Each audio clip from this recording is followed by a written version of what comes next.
little recap. It's been a couple of weeks since we last played. Uh, Kaivu Garish Maklaresh managed to defeat the jailer in the ruins of Tol something or other. Tolgrad, I believe it was called. I'm not going to look. It's somewhere in my notes. You all return to town, kind of noticing the normal jovial day-to-day life of the townsfolk has been changed, and kind of something had happened in the past. And upon returning the wand, you all received different magical objects that were of interest to you as well.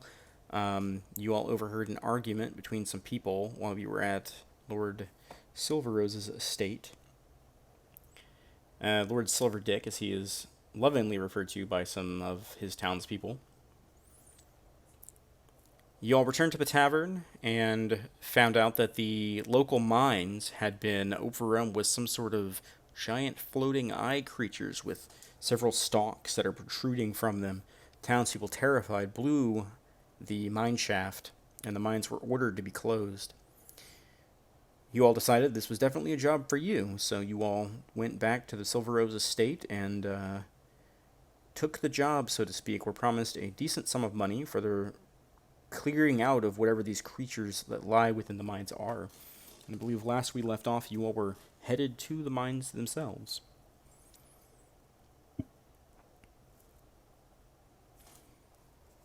That's where we begin. Okay, do we know that I know that most of the miners and the foreman, I don't think I wrote down her name. But they were at the Erica. Yeah, Erica. Erica, yes. They were at the bar. Would there be anyone still at the mine that we could ask questions? Like, is there someone who would have worked there as like standing guard? So, Since we're like approaching. as you approach, it's basically like a large hollowed out quarry where it looks like there's giant slabs of stone that are neatly cut and were being lifted up. And when you guys entered town, you actually saw a huge crowd of people working the actual mine itself. But now it looks like a ghost town. Near one of the mine entrances, you see a man wearing some chainmail armor. He's got a big crossbow on his back, and he just looks kind of bored. Like maybe he was told to guard it, but doesn't really feel like it's very exciting work. But he's the only person you see, the sole person in the quarry.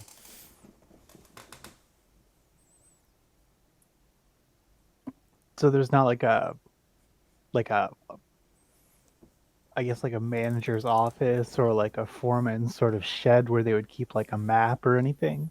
You do see a small building. Looks kind of ramshackly put together. Maybe being reinforced with different chunks of just large tree trunks that have been like stuck to it. You see a door. You see that there's some sort of a light on inside, but it being daytime when you guys come out here, it doesn't really catch your attention at first. You do notice that there is a small building kind of offset in the actual quarry itself. Well, I'll turn to the group and say, "Hey, I think we should check out. At least let the people in the building know that we're here to do a job, to do the job we're being paid to do, just so they don't freak out that we're like basically opening up the mine they just sealed for the town safety."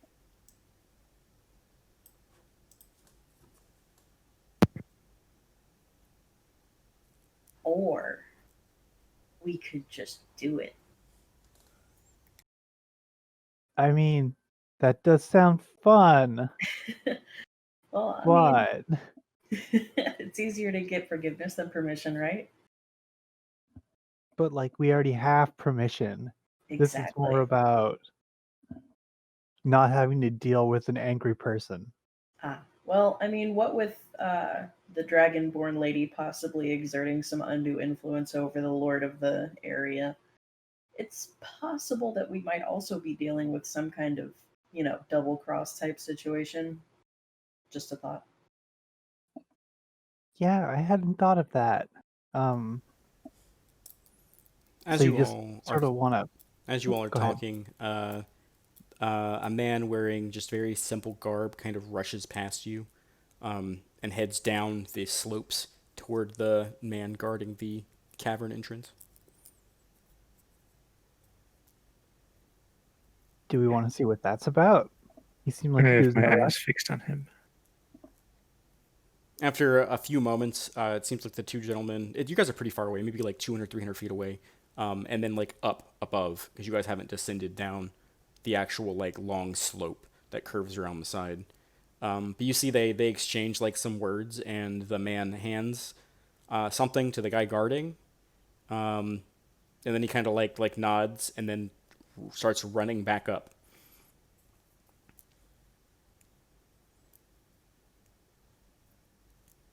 Can we tell from this distance what he handed the guy? You didn't see the actual handoff itself, but you see the guy who's standing at the mine entrance is now unfolding a ream of paper and looking at it. So you think it might have been a message? I wonder if Lord Silver Rose sent word ahead about us. I mean, that would be nice that we don't have to worry about. Yeah. Yeah. So do we want to head down? Let's do it. Mm-hmm. After you guys begin descending, the man who delivered the message just runs past you, takes no notice of you whatsoever, and runs back into the town proper, kind of at like a light jog.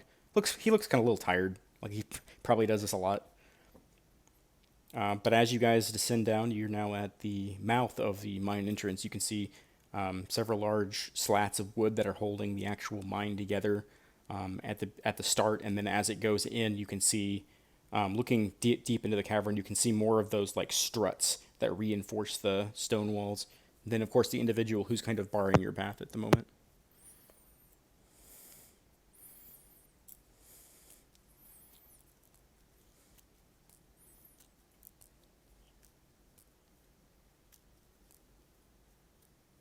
I'm just gonna like smile and wave on our approach and see if he takes notice. Yeah, he'll take notice. Wow, that was fast. Oh, What do you- so you're expecting us? Yeah, I just got a missive saying that there's 3 people that want to go into the mines. We were already on the way. Yeah, I mean, you guys are welcome to go inside. I gotta go to the foreman's office over there and let him know to prime some charges in case shit hits the fan in there. So if Well, I hear you all screaming, I'm gonna blow the mine. Just letting you know. Cool. Free burial benefits with this job. I'll try not to scream. Make sure all of us are screaming. All the time. I'll try to listen out, but yeah, from what I heard, there was some scary shit going on in there. What kind of scary shit specifically did you hear about? Something about monsters, giant creatures, some type of horrible wailing coming from further within.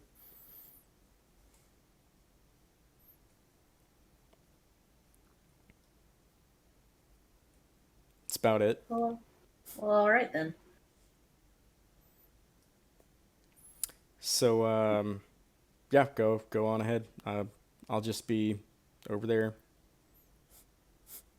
He kind of like steps aside and then kind of like watching you guys for a second, and then he just starts walking awkwardly towards the foreman's office. Do you I'll guys start just walking in. wanna? Yeah. Do you guys just wanna like plunge in, or I mean, I can't think of any other immediate preparations that I can do apart from possibly, making sure we have, light, but I can just cast a spell for that. Unless you guys want to go in, you know, dark mode. Since we all are pretty acclimated to seeing in the dark, it might, give us a slightly better chance of not being noticed right away. yeah?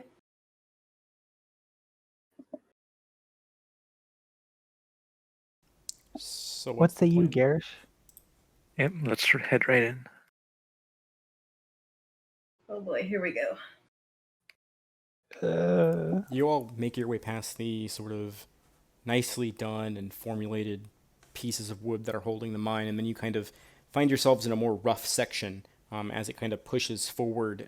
You go past several areas that look like they've been boarded off, or maybe the mine continued in these directions, and then once it dried up, they started another vein.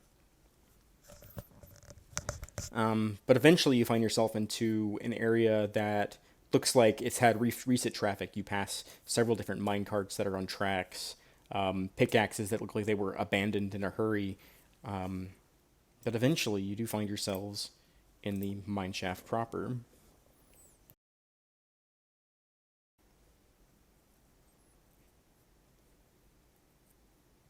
You guys are in the top right portion of the I was map. gonna say, there we are, top right. Yeah.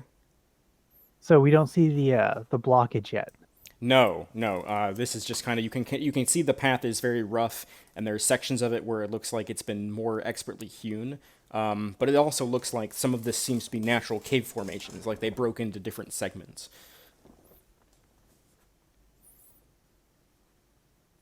But you do not see the blockage as of yet. Keep going. I'd like to investigate the immediate entrance. Sure. Go ahead and make an investigation check.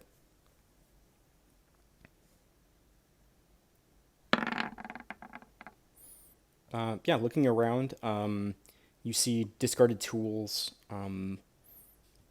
You find a boot as you kind of mosey around the area. Looks like somebody may have lost a shoe, trying to flee whatever was further in.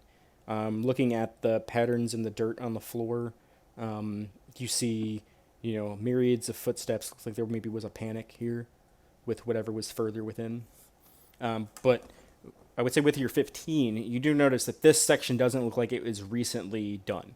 You feel like you need to go further in to get the more recent sections. Are the tools I'm seeing just typical mining tools? Yeah, it just seems like typical mining tools, pickaxes, mattocks, that sort of thing.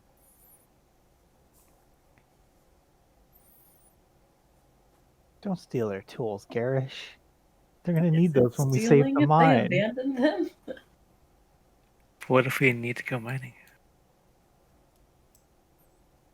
But it's a silver mine that belongs to the Lord. I mean, we're getting a lot of money for saving them. I mean, I just feel like it'd be a little dishonest to come in and try and strip it down. Plus, it's Well, a we lot don't of need work. we don't need to take anything. Just have these tools handy if we need them. I mean, we're not technically taking them out of the mine. I suppose. It'll be fine.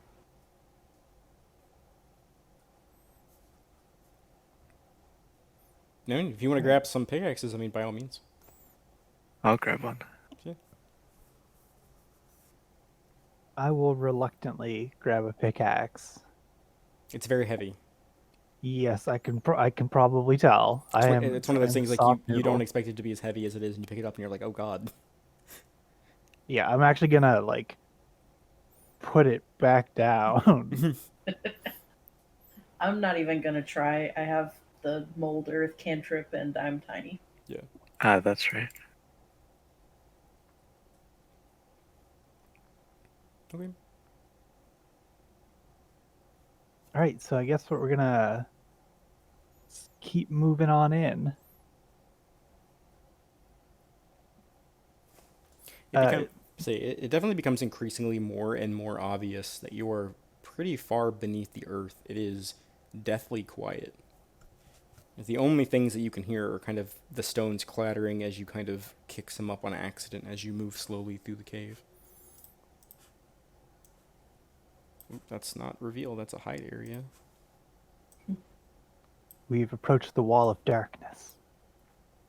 And the wall of darkness approaches us. You guys see there's a quick bend in the cavern. Again, this area that you're walking through looks like it's got those posts that are up that are kind of maintaining the formations of the wall. As you round the corner, you guys don't have light, right? No, not currently. We're using our dark vision.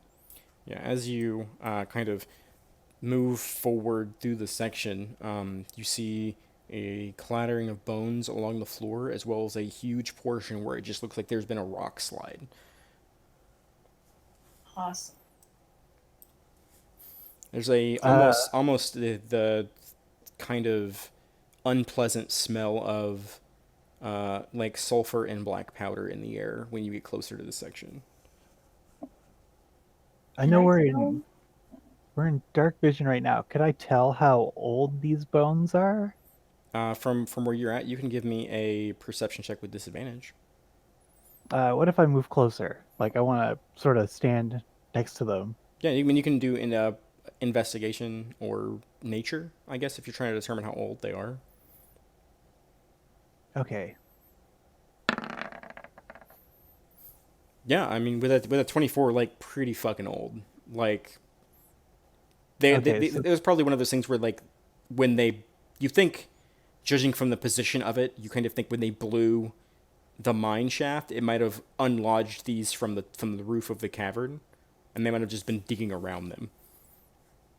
okay. So this is not. It's probably not related to our investigation. It's not like a clue to the creature. It's pretty much like Yeah, it it's sort a of fossil. with like the shape of the skull, it sort of looks like a reptilian type creature. But you'd have to roll nature to try to figure out exactly what it might have been once, if you were even curious about that. Yeah, I'd I be a little curious. Oh, on fire. Wow, doing some good 19 rolls. Yeah, I would say with a 22, you think it's probably a an ancient relative of a Bahir, which are basically just giant lizards that can shoot lightning out of their mouths. But this is maybe like a distant ancestor of one. Fun. Well, we know what level it was buried at, which could help us determine the time period. We could submit this information to someone who wants to study the past of this area. We archaeologists now. Yeah, it I have a belongs to the pickaxe to prove museum. it.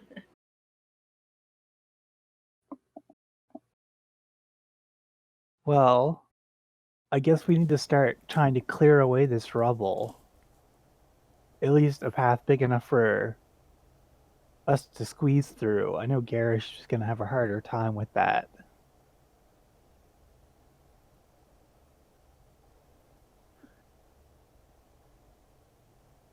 Is it mostly rocks or is it like earth and rocks? There's a lot of very large stones, because it would have fractured the stone ceiling. But it sort of looks like a mix between like just soft earth and big, just chunks of rock. And you're uncertain of how far the collapse might have gone inward. You can only see exactly what you're looking at.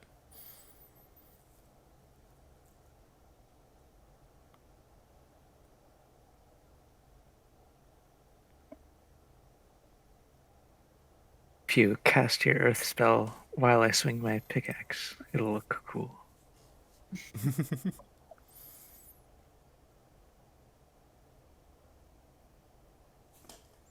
So with mold earth, I can instantaneously excavate a 5-foot cube. Right. You guys want me to do the thing? Mm-hmm. Let's do Yes. it.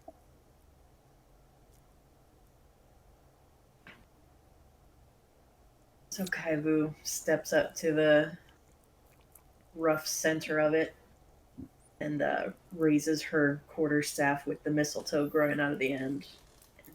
Gets a 5-foot cube of stones and dirt and rubble, and they just melt to either side. Okay, if you could do me a favor and roll, because it's not just like loose dirt, because you can instantaneously Okay. move loose dirt. But I would say make an Arcana check to see how effective your spell is. And I would say with advantage, because this is kind of what this cantrip was supposed to do. You got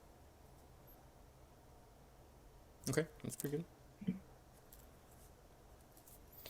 So as you cast the spell and bits of the loose dirt that are holding these stones together slides out past you, kind of leaving this plume of smoke behind your group of just dirt and dust. You managed to clear out a pretty decent chunk of the loose dirt that's in there, but you guys are going to need to do probably a couple more things to try to get the rest of it out. Because now the majority of what's left is just these big rocks, these big, large stones. Well, I It's on can you. start hauling. Man with the axe. Okay, so if you're going to start hauling, I would say that would be an athletics check. 19. Out of the way. So you start pulling up some of the bigger stones, and you're kind of tossing them and hucking them aside. And again, more things kind of like slide down from the ceiling, a lot more loose dirt. And Kaivu, continuing her spell, keeps shoving more and more of it out of the way. You've made decent headway into this pile. You're unsure of how much further you need to go. But you are probably going to need to try at least a couple more things to get past this. And you can try to use any of your skills, provided that you can argue a good use for it.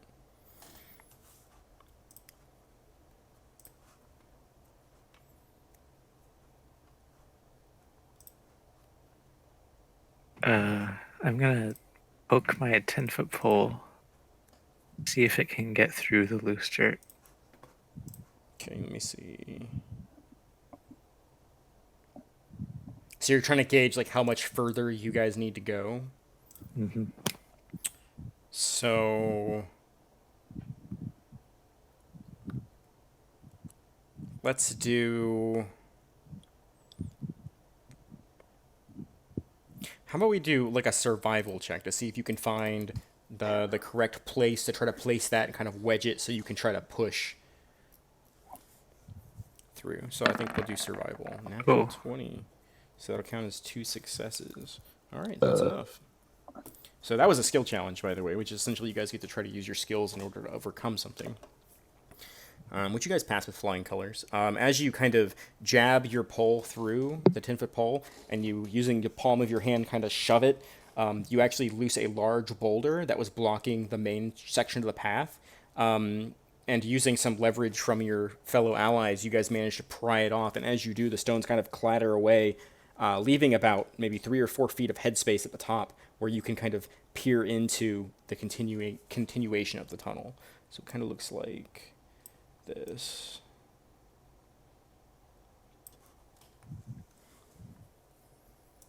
I mean, I know we have like a small opening. I would feel much more comfortable if we made it person size so that if we had to run, we could get out.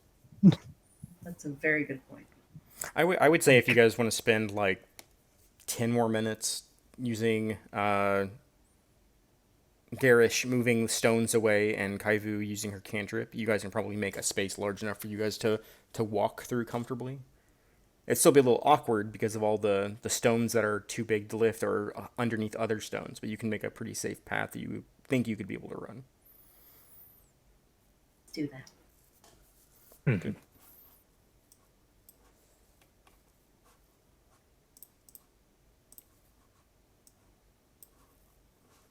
I guess since we're going to be here for like 10 minutes, I can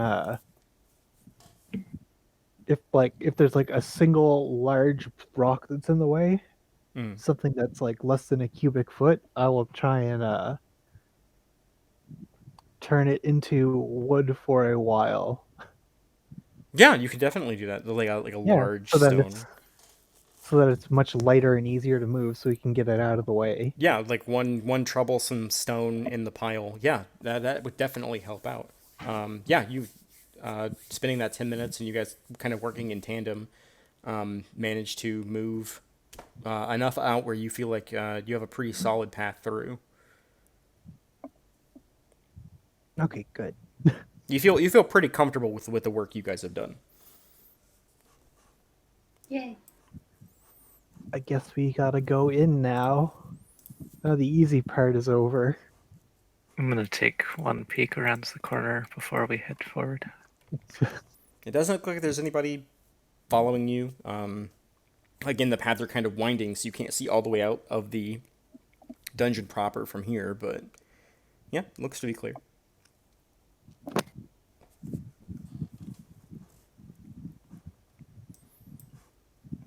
All right, I guess I'll move through first.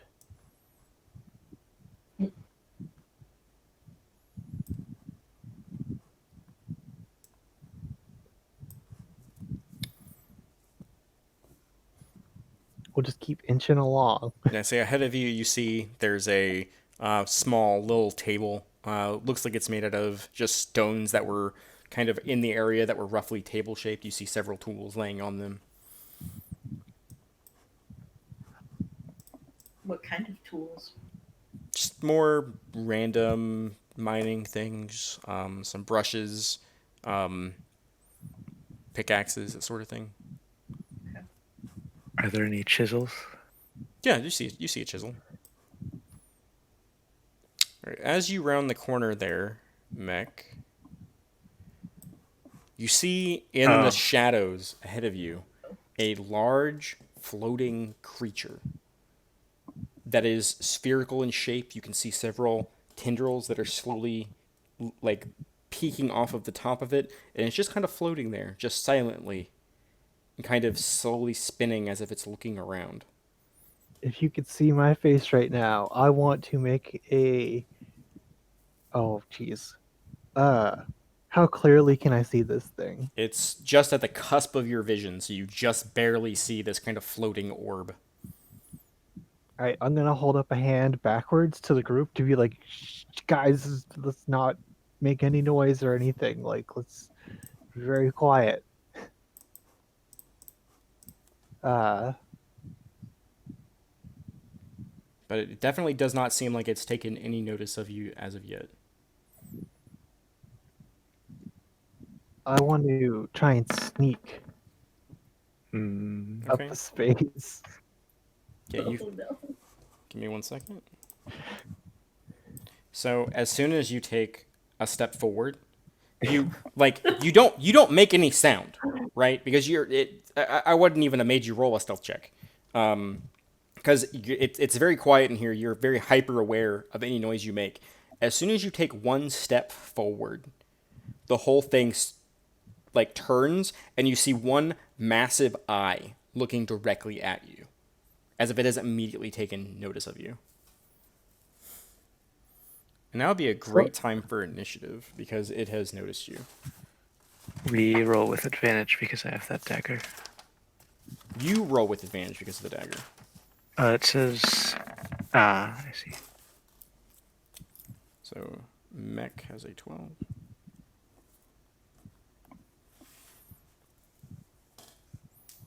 Probably should roll for the enemy here. I just wanted to see what it was. Oh, it didn't roll the advantage. You're still going first either way. Oh, okay.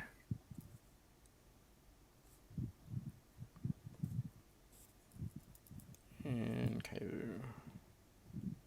What if he was able to go double first, though? Garish, you have the top of initiative. You notice it, and it definitely notices, well, at least one of you.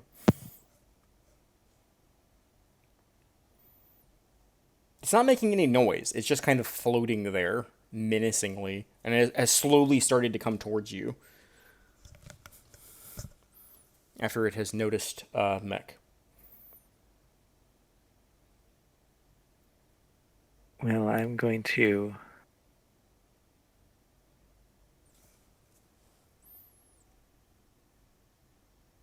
Yeah, I would definitely say that as soon as you see it, the first thing you think of is Jesus fucking Christ, that's a beholder.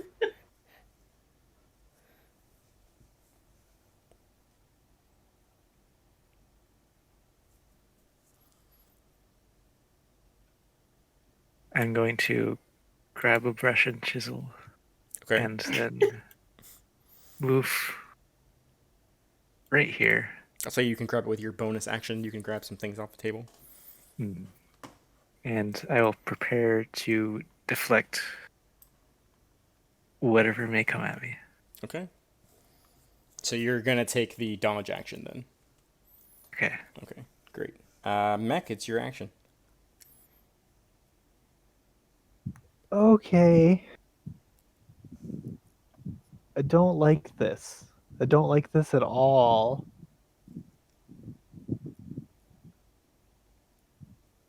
How fast would we say it's approaching? Is it very, very slow? Well, it's not its action yet, so you'll find out on its turn. Okay. It just started like spinning and Yeah, yeah. it just has taken notice of you and is just now beginning to move towards you. Charging up like Sonic.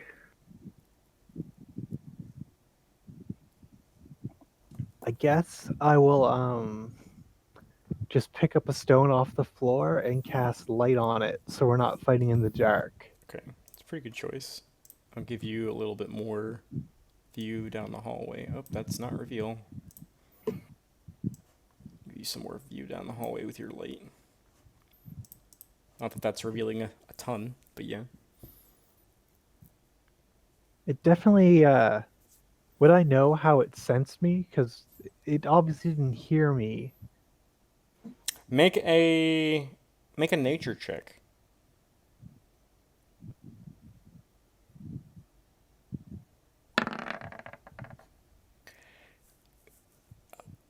Whatever you feel like it sensed you in some way, but you definitely don't think it was sound, but you're unsure what might have triggered it. Okay. I guess I'm going to take just one step back so I'm not Okay. directly accessible. Okay. And that'll be my turn. All right. Kaivu, it's your action. Oh boy. I'm going to move up here next to Garish. And I'm going to cast Entangle. So hopefully Okay, this. as a note, it is floating, Mm-hmm. so it is going to ignore difficult terrain. Yeah, no, I'm hoping that it can be restrained by the entangling plants. That part. Okay. That's what I'm Yeah, aiming for yeah. here. I'm just saying that the vines and weeds don't matter, but it is going to have to make a roll to see if the vines grab hold of it. Which let's just roll that now. Oh, please, dear Lord. What's your spell save DC? 12. Fuck. Unfortunately, the vines are just they send their tendrils up trying to grasp the creature, but they're just too low to the ground. Poor vine babies. But I will mark if you're going to maintain concentration on the spell. I will If it mark. didn't tangle it up, I'm probably not going to maintain concentration Okay. because that would just make the terrain difficult for us. Yeah. Difficult terrain. Tickled it. Yeah. So it just barely didn't quite reach the creature. But yeah, you can dismiss the spell, and as you do, the vines kind of wither up and kind of collapse to the ground. Rip. All right, and that'll bring it to its turn.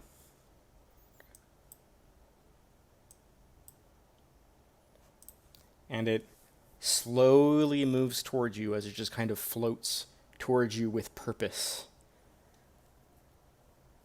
All right, and that will be its turn. Garish, it's your action. Huh.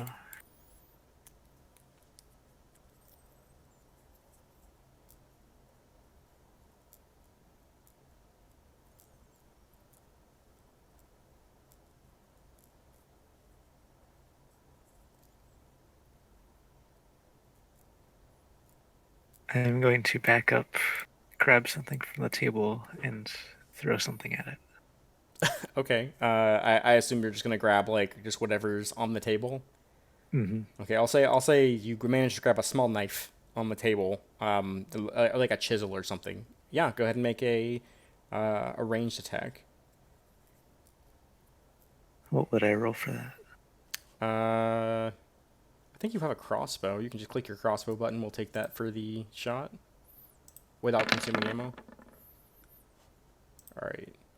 So you reach back and you grab a small chisel on the table, and you chuck it at the creature, and it seems to hit it, and as it does, the impact of it causes kind of rippling effect through this creature, and as it does, it kind of erupts, and you see this kind of like shower of green particles that fill the air. Kaivu, I need you to make a Constitution saving throw.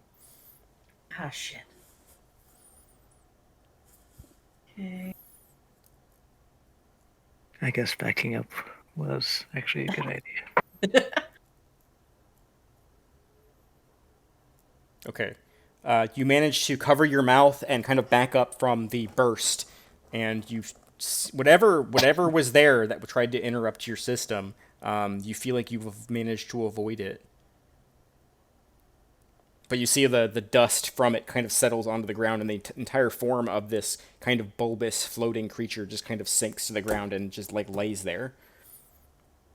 You can actually see the tendrils on it are continuing to move, but just they have definitely slowed down, as if this creature has been defeated.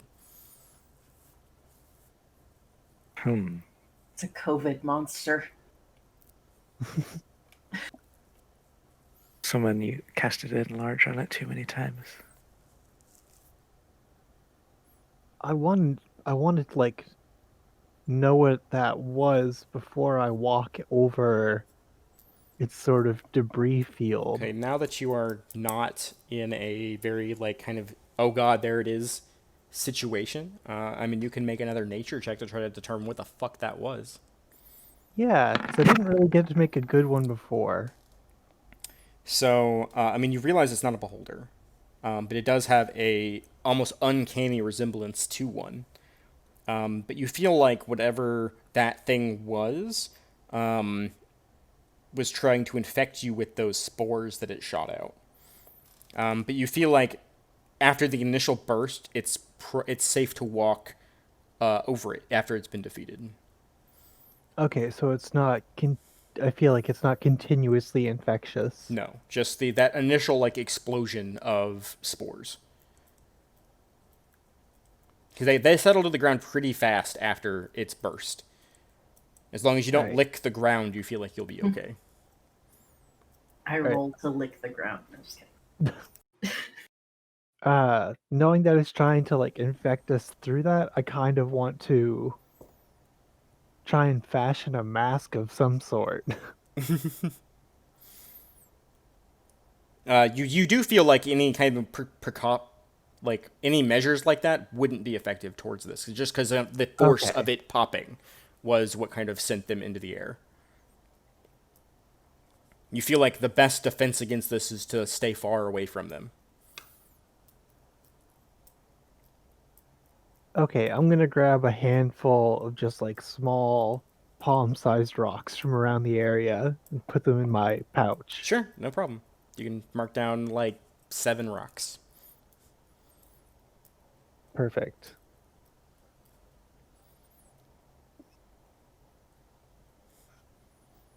Because it didn't seem like it was that tough. I'm not gonna wanna. Yeah, I feel like throwing rocks is what I want to do. Okay. And now that you have a light kind of shining, you can actually see seams of silver in the walls. Just tiny threads in the rock formations Oh, that are that's kind pretty. of gleaming with your light. They weren't very thorough. Well, they were interrupted. And the more you kind of begin to walk through this area and kind of push forward, you notice that this area in particular looks more natural, like this was a natural cave formation that maybe they had tunneled into. Can I pick up this table? You can certainly try. It's very heavy. It's made out of solid stone. It's like a big slab of stone. Maybe I'll just take a handful of what's on it then. We'll say on the table you find 3 chisels. Well, you threw one, so 2 chisels. There's a pickaxe. There's what looks like an ice pick, like a big long metal rod. It's about 5 feet long, maybe used to like pry stones off a wall. You find a crowbar. That's what's on the table. I'll take 2 chisels, crowbar, and what I assume is a tamping rod. Sure. I'm gonna grab a paintbrush. Sure. Call it good. It's not a paintbrush. It looks like it's like a circular brush. Like the head of it is like in a circle. It looks like a rock brush. I'm gonna grab a brush.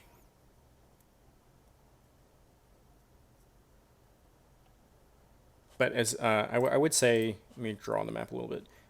Like these walls down here at the bottom, like these are cut walls. Like this is where they were mining out to probe the tunnel, and around here is where it becomes more natural cave.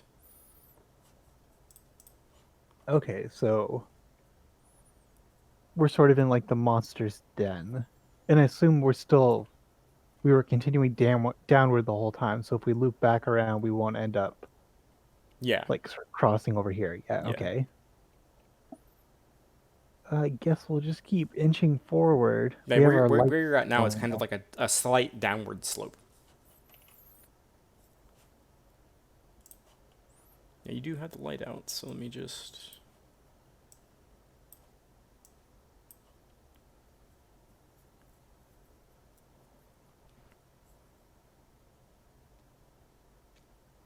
You begin to hear a drip, just like very, very quietly in the distance, just like a drip, drip. Does it sound like water, or does it sound like it's a creature dripping? It sounds like water, like Okay. but like kind of far off in the distance. Very, very muffled, like behind different walls. But you can only hear it because of the echo of it that it makes through this very, very quiet and very still area. Oh, I see we're at sort of a branching path. I guess I'll gesture back to the group and try not to like make any noise, and just be like, I'll point in both directions, and sort of like shrug. Okay.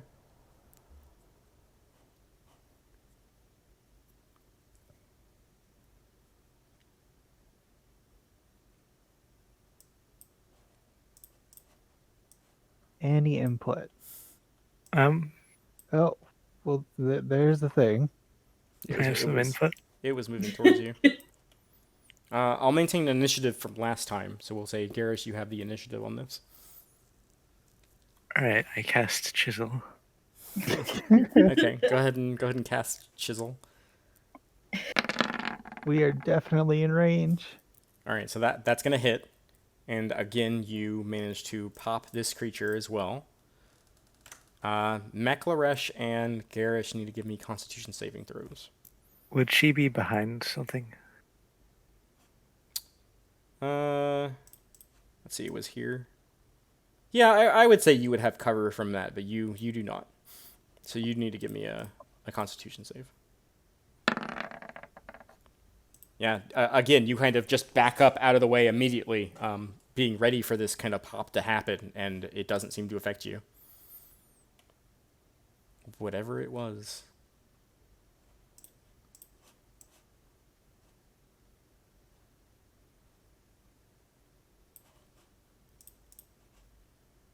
So, do we want to go down the way that thing was, or go around the far side? Well, this seems cramped. So we might not be able to see far ahead. Yeah, let's go with the path of most visibility. Yeah, that sounds good.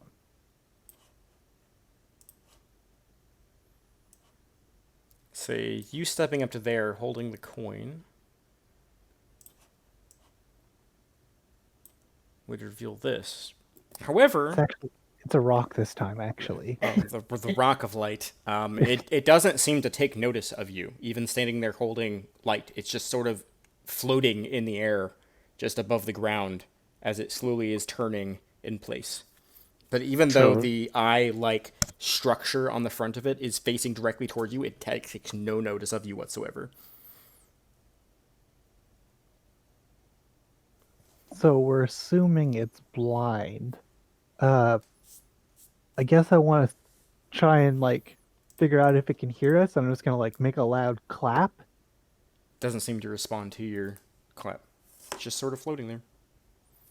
Can I make some kind of, I don't know, because it strikes me like out of character as some kind of fungus, which would be druidy. Can I make some kind of investigation check from this distance? It'd be a nature check. What are you Nature trying? check? What are you trying to determine? I'm trying to figure out if Kaivu can tell, like, the basics of what it is. Like, if it's an animal, a construct, Sure. a fungus. Yeah, that'd be a nature check. I mean, it looks like a beholder, but it's obviously not a beholder. It's some sort of a fungal creature, and that's about as much information as you can get from it. Some sort of plant. Cool. It might be a fungus, but it's no fun guy. Yeah, for sure. But I mean, giving your knowledge of just naturey things, you assume this is some sort of a plant type creature. But that's conjecture on your part. You don't really know. Okay. So, are we still in the same initiative order, or is it No, continuing from? it is unaware of you. You guys are free to act. So we could try seeing if it detects by proximity somehow. So I'm gonna slowly stick out my arm. No movement or notice of it. 10-foot pole jam? I was gonna say use Yep. 10-foot pole chan. Yep, that's next. I'm sticking out a 10-foot pole. They're just sticking out in the air ahead of you. Mm-hmm. No, doesn't seem to notice or move or anything. Try tapping the ground. Okay, I'll do that. So you tap the ground 10 feet out. Mm-hmm. As soon as you do that, as soon as the pole hits the ground, the creature immediately moves towards you. What? And then it moves closer. Oh, good. Garrett, Okay. it's your action. So can I move and pull my flourish with me? Yeah, you can move at half speed if you want to drag somebody else with you. But it's your action to do so. Oh, You could Well- ready your action so that when I move out of range right after you, you whip a chisel at it. okay, yeah. I'll move back here and ready the action. When my flourish is back, Okay, I whenever will she... cast chisel. Okay, sure, no problem. Mac, it's your action. Okay, I'm going down here. Sure, go ahead and cast Chisel.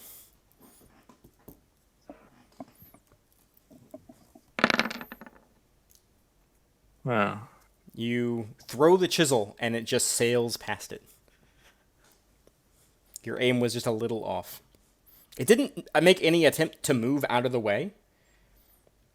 And now it's its action. I actually accidentally had Kaibu go before it. But on its action, it does nothing. It just floats where it is. As if it's lost sight of you. Okay. But Kaibu, it's your So- turn.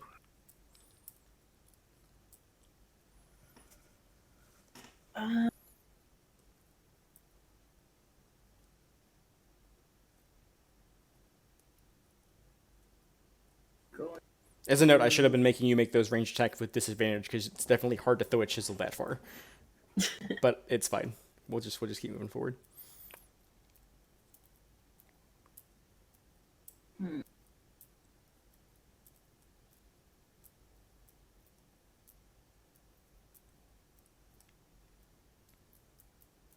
Maybe Garish has played darts before. Yeah. Probably once or twice. Proficiency in chisel throwing. It's Yeah. it's a not well known feat. So yeah, don't you guys know about the Winter's Crest chisel throwing competition? I'm gonna put that on my resume. I'm gonna move here in front of Garish. Okay. Its range is what? 25 feet for that burst effect? What if you don't know? I'm just trying to remember, but I can't. That's the thing is you as the player don't know. Yeah. Okay. I'm gonna chuck the round brush at it. Sure. Make a range attack roll with disadvantage. Let me look at your character sheet to see if there's a button you can click. Uh, roll your regular quarterstaff attack, but at disadvantage. Wait, that's not the one I needed. It's underneath your hit dice and hit points. There's a little attacks and spellcasting section. Yeah. So you take it and you huck it, and you hit it, and it pops, and the spores kind of spread out, and then slowly land on the ground. I don't need to make a con save. Nope. I feel Okay. like you were outside the range of whatever effect it had. Cool. Do we feel like they're all sort of exploding with the same sort of range, or does it seem to vary slightly? I would say give me a perception check.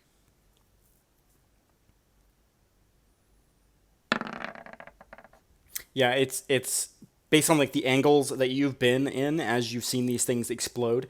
You just know it's outwards, and it's a pretty sizable area from the actual creature, but you're unsure how far exactly. But it looks to be roughly the same distance for each one. Can I make a perception check for the range? Yeah.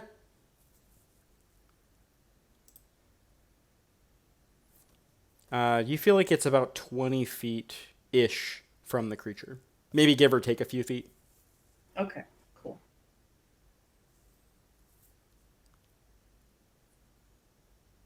All right. You guys want to keep going forward? Well, let's figure out what we know about these. Shall we They confer? seem to home in on stuff touching the ground, but they don't lock on to anything. Yeah, they don't see or hear us, so we're fine to talk and use this, glowing rock Right. to find them, but How much does Kaivu know about fungi? I mean, you've already rolled the nature check to see if you know what these things are. So I would say fungi in general, a decent amount, but you don't know any more information about these. Okay. Then Kaivu knows like as much as I know, which is like the bare basics of what fungi are and how they work. So I'm thinking there's like a mycelium network in their general vicinity that they can sense stuff through. Maybe that's how like the pressure alerts them to our presence. Nicolarash will nod her head even though she doesn't understand. So, Garish has an idea. What if you use your Mold Earth spell behind them to see if they detect that and move away? Okay. Let's Yeah, see I- what's ahead. Yeah, we'll We just. can definitely I do feel that. like it's a dead end up ahead, but that's me as the player.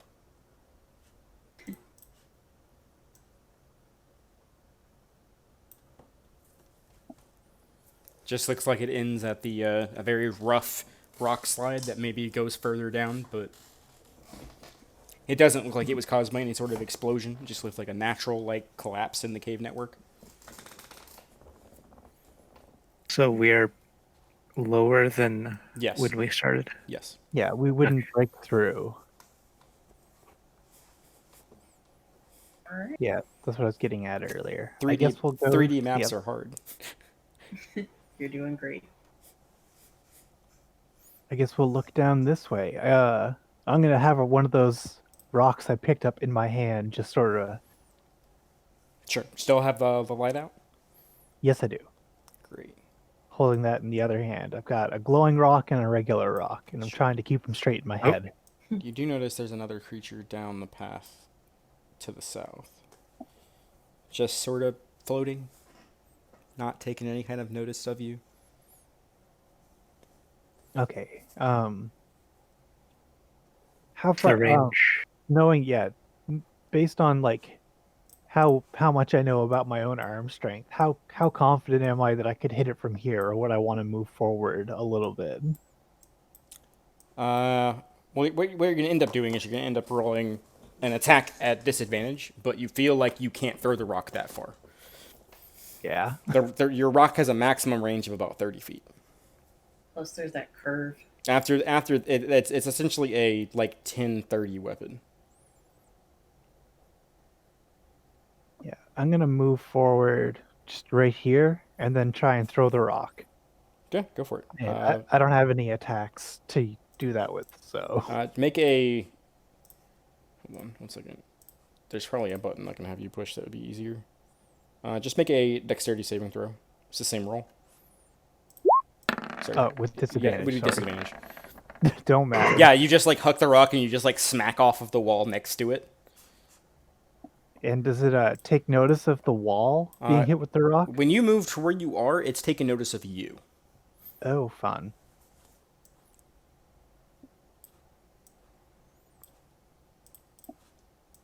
Also, from where you are, there is another one that is also taking notice of you. All right, I'm gonna, Hold sort on. of yell back. We got two. Yeah, that's your turn. Yep.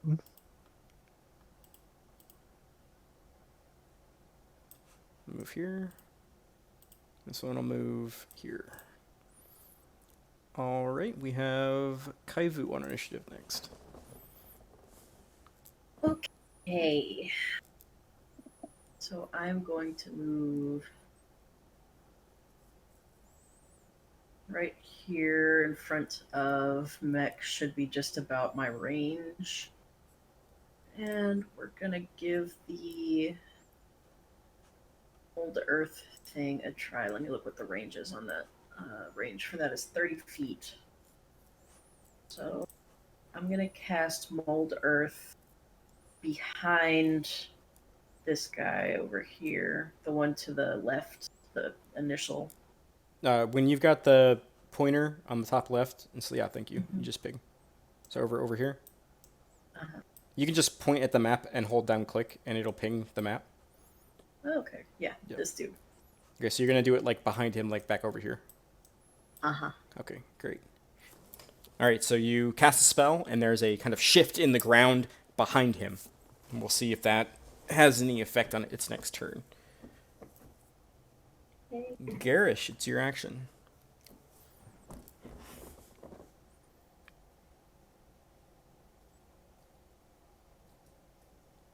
I'm going to stay completely still.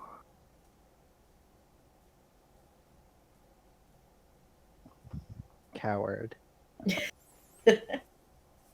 That's my turn. Okay, great. Mech, it's your action.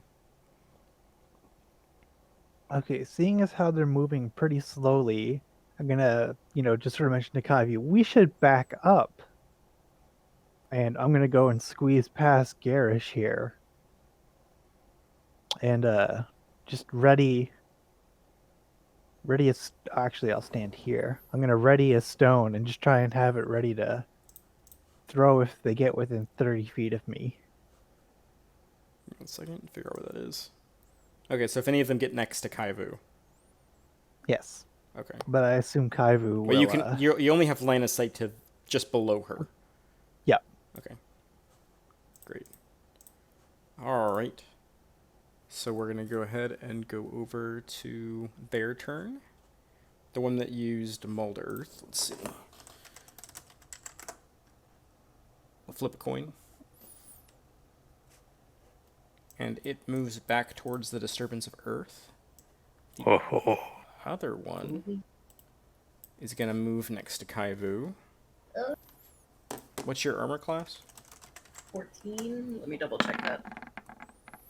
It tries to bump into you, and you just are trying to keep it at arm's length, and you actually take your staff and kind of jimmy it so it doesn't quite touch you with the tendrils that are kind of reaching towards you.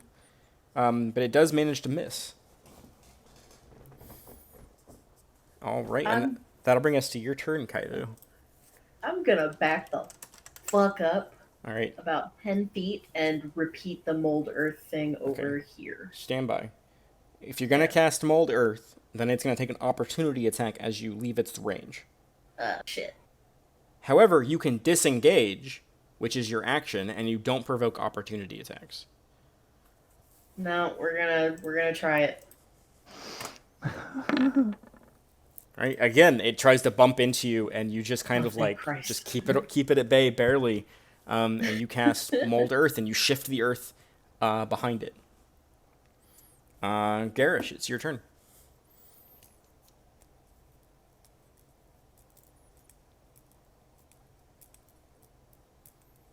Can I still see this one? Yes. Mech has her light stone out, so you can definitely see that one.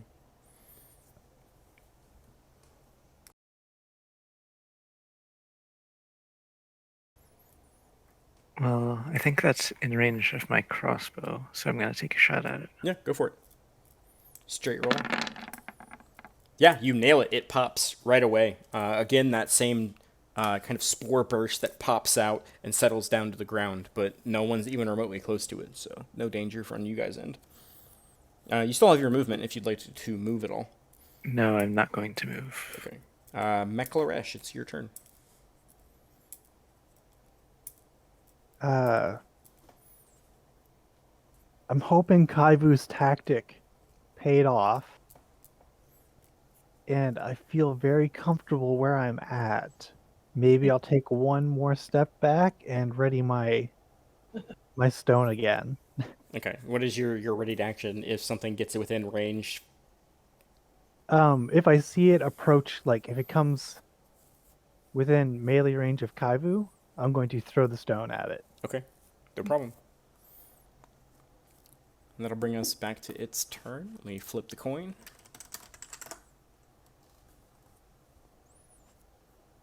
Yeah, it's gonna go ahead and move further towards the disruption of Earth.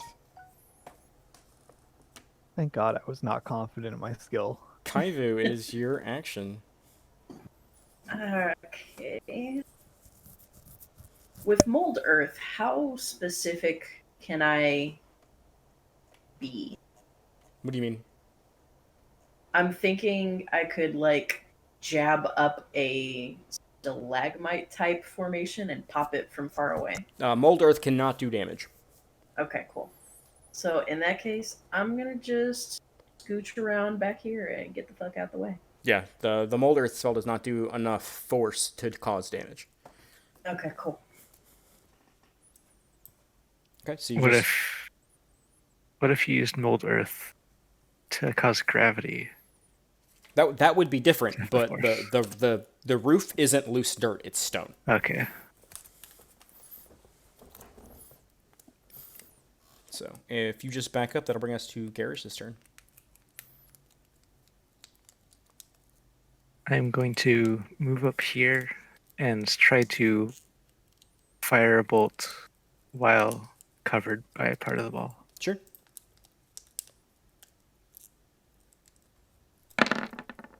Yeah, you nail it. It pops.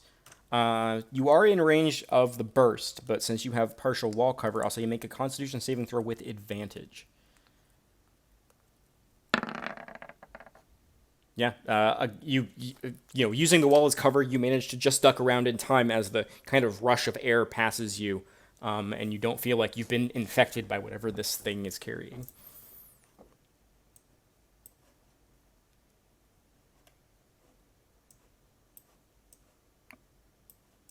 I'll indicate to the other two that it's popped. All right, I'm going to bring our light source forward, Sure. see what we can see.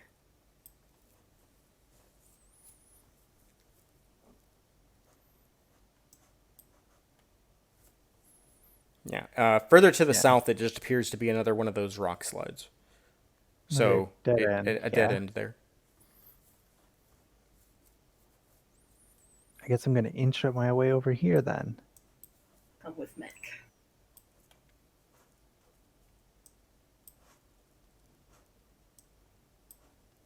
And do I see any further Yeah, down this way? Give me a second.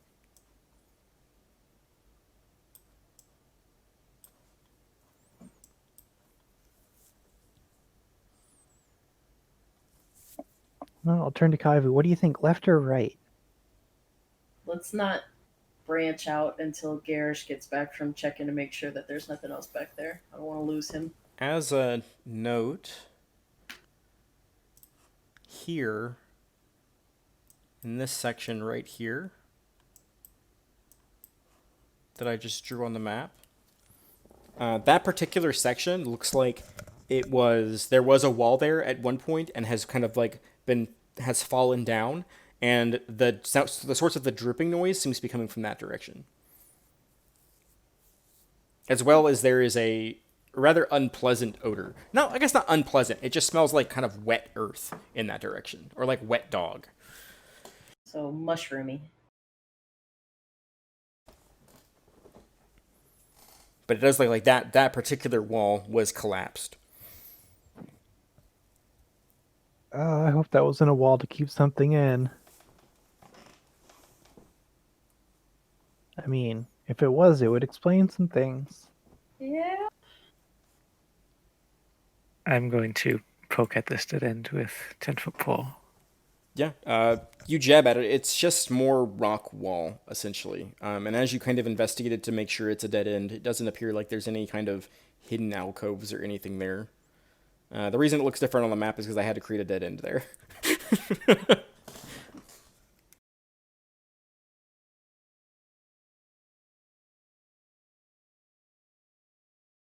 Well, I'm in favor of checking out the other path before we head into the gross dirty section. So I I'm gonna agree. And move up here with the Litecoin. yeah, as you continue down, you see thicker and thicker silver deposits in the walls. More kind of rows and like long reams of silver that are kind of like cragged through and almost create this spiderweb design in this area.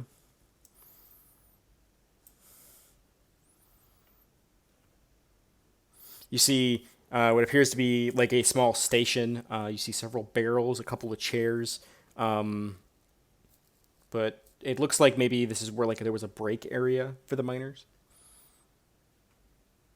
Well, let's search the barrels. Yeah, do I see anything like that I would like notice as like personal effects that I would want to return to someone? You don't find any like personal effects. You find some wooden cups that look like they're carved from one solid piece of wood. There's a barrel that's open that's just got water in it, just kind of like just below the surface. Looks like remnants of somebody's lunch they've left behind. There's like a few pieces of bread that are scattered on the ground. Can And, you see through the water? Yeah, it just looks like regular water as far as you can tell. If Mech kind of held her coin up above it, that's where Mech's standing now is the water barrel. If you kind Okay, I was if gonna you, ask what this yeah, was. if you Water hold your barrel. stone above it and look down into it, it's just clear water. Well, anyone thirsty? I mean, we still have our water skins. We haven't been at it that long. Maybe we shouldn't drink the still water in the area with fungus-like monsters. That's a smart idea. You're smart, Garish. I'm just gonna take a leaf out of Mech's book and pick up a few loose stones while we're over here. Sure, no problem. We'll say you get 5 small palm-sized stones. You feel would be pretty aerodynamic. Aerodynamic stones. Check. I'm going to investigate lunch. Sure. It looks like there's a small trash can nearby. It's got bones in it, just like a small little tiny bucket. It's got bits of small chicken bones in it, as far as you can tell. Several chunks of bread. You see a piece of cheese that looks like it's got a knife stabbed into it. Not a dagger, but like a knife, like a small knife. You see some utensils that looks like whoever was sitting here kind of got up in a hurry because they're kind of scattered on the floor. One of the chairs is actually toppled over. Looks like meat, cheese, and bread was on the menu for the miners today. Is this the answer to the runaway chickens? I'm going to take some sharp utensils. Sure. You grab a fork and I guess the cheese knife.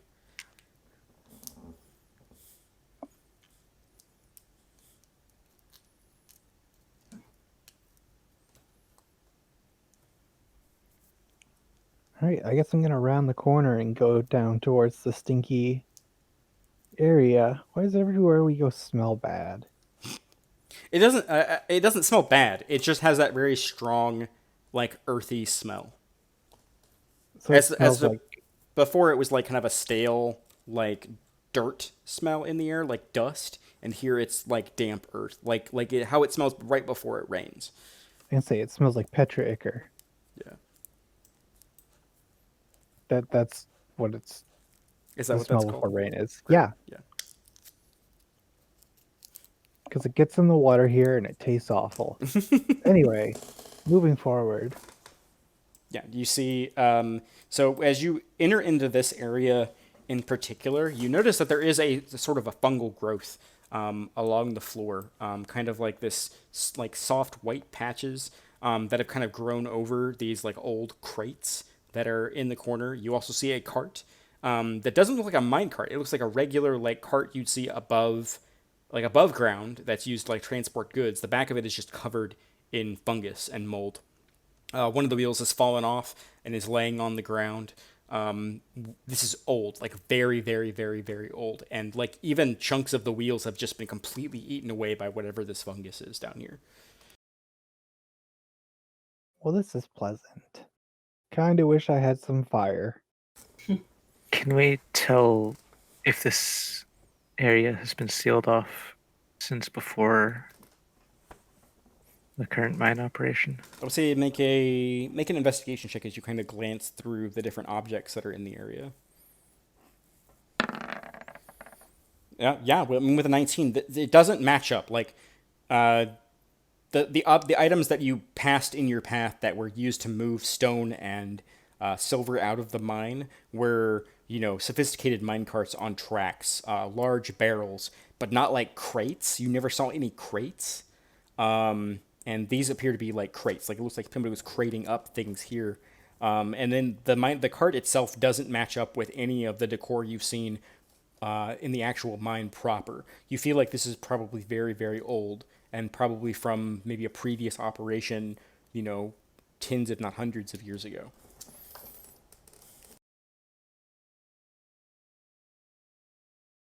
What is the nature of the collapsed wall? It's collapsed from where you're standing here. It's collapsed away from you, so it looks like this wall was mined out. Okay. And you actually can see jagged pieces of silver in the walls itself, where there's still like a connection of the stone like around you. So it looks like this area here was kind of like knocked down and discovered. You still hearing that soft drip, that drip, drip. I'm gonna step over here and just sort of hold my rock light up. As you peer further into the next chamber, the walls themselves in whatever that next room is has this kind of almost violet purple growth that's on the walls, and you see like a large cap of a very, very large mushroom there. As well, you also see several other mushrooms. Actually, I can probably reveal a little more because you are further in.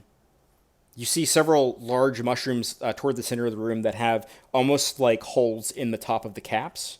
So there's like a void there. How big are these mushrooms?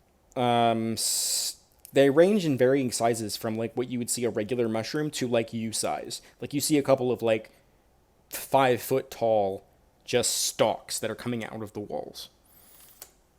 Like, are they big enough to have ejected those, like, fungal spore creatures we were... Make a perception check with disadvantage because you are trying to look without actually moving in towards the room.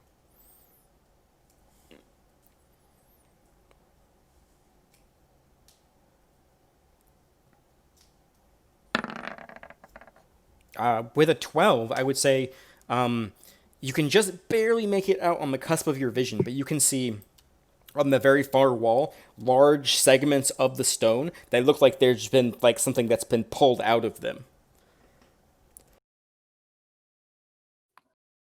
I'm gonna say, well, there's kind of like these large recesses in the stone where you think that those large spherical creatures might have come out of. I think we found where the creatures came from. We should definitely handle this somehow. You could go back and ask for explosives.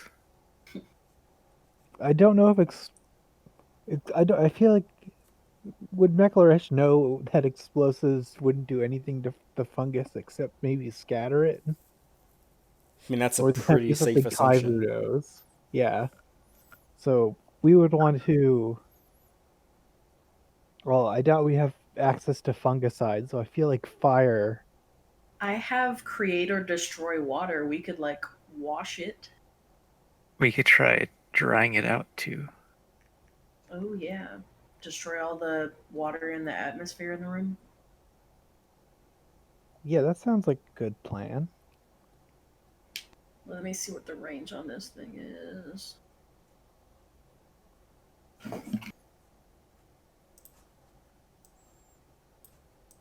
I can destroy up to 10 gallons of water in an open container or destroy fog. Can you link your light spell for me, please? Sure. 20 feet. Okay, thank you. That was all.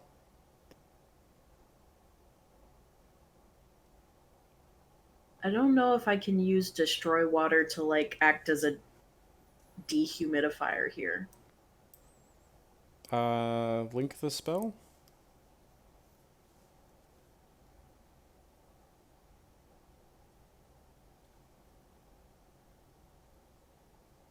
Did that populate for you guys? No.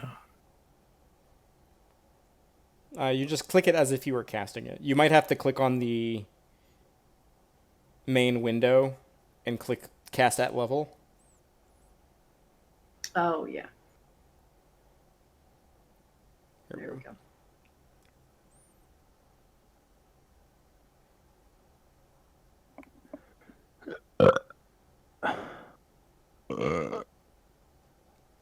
I would say you can try.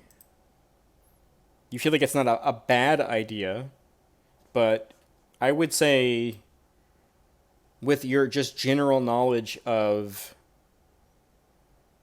druidic things, you think you might be able to do like some of the smaller segments of fungus on the ground, but some of the bigger ones are probably too large for your spell to really affect in that way. It's like you see like the entire next room is overgrown as hell. Yeah. As well as if Mech is looking into the next room, and you have been, give me a perception check, please. Because I Am I forgot. still at disadvantage or just normal? Just normal. Because the disadvantage was because it was at the cusp of your vision. So, okay. Yeah, nothing else other than the large overgrown room. You can see that there are fragments of pieces of wood in there and large chunks of stone that appear to be cut, but you can't see what they are through all of the overgrowth and undergrowth.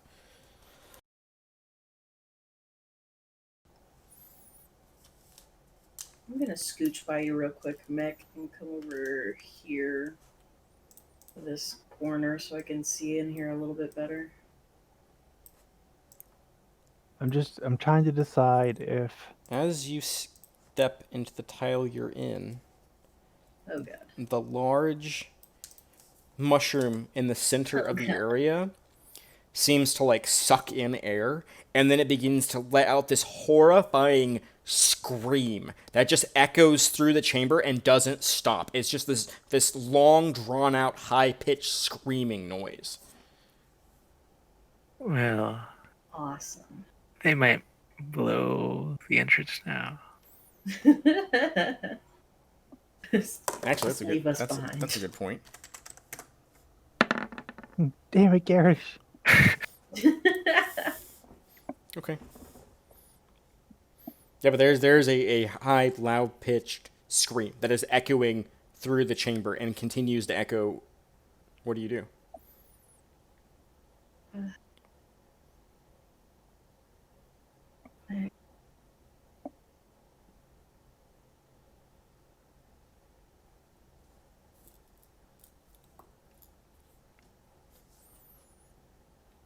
Alright, we're gonna try and tangle again. I say, as a note, Garish's statement of, "Oh shit, they might blow the mine," is kind of echoing in your head right now. It's really really loud. It's like a fire alarm going off, loud. How far away from the entrance are we? You're pretty far, but it's loud and it's gonna echo through. So you don't know if it's gonna increase in intensity. But right now, I would say we might as well hit initiative so you guys can determine what you're going to do because I feel like we're in a time sensitive situation.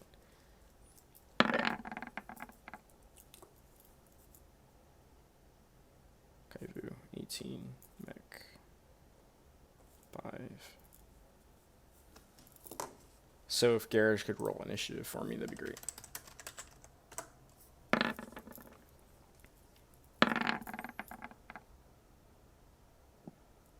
Which you do have advantage on, so.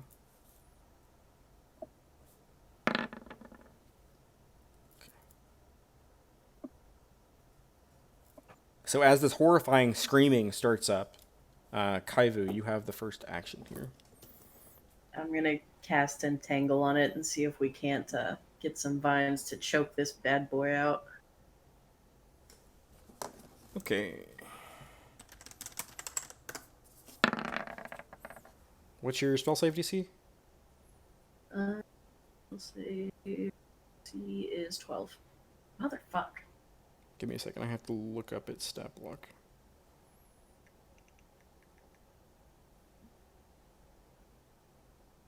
And it's a strength saving throw? Okay. So the sound is muffled, but it does not abate. But it is being tangled up by these kind of vines that sprout through the walls and grab onto it. Okay. And I'm assuming you centered the effect there. Yes. Give me 1 second. We'll draw a square. And that's a 20 foot, so we'll say like that is where the vines sprout out. Okay. Give me 1 second.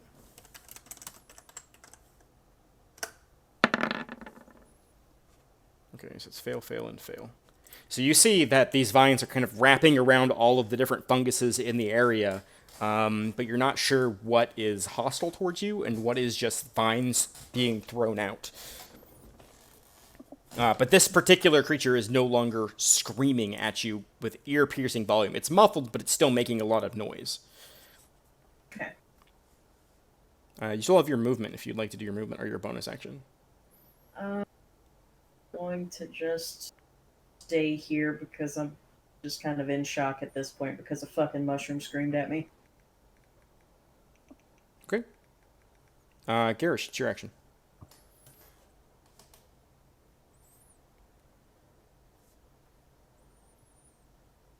I'm going to move up here and cast Chisel at this.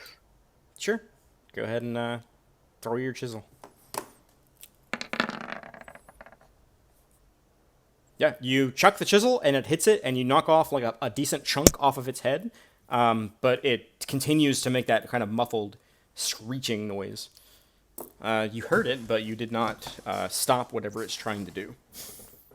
I am out of chisels. And for their turn, I don't think these can move. Those can move. So like you the notice sound the of that. walls of the cavern begin to kind of like shift as some of the larger caps begin to kind of shift in place. Actually, they're entangled, right? So yeah, they don't move. You do see there's shifting happening in the walls, but you're uncertain as what is alive and what is just being moved by the vines as something else is trying to move within it. They can try to make a strength check. I don't think they can fucking pass that strength check, to be honest with you.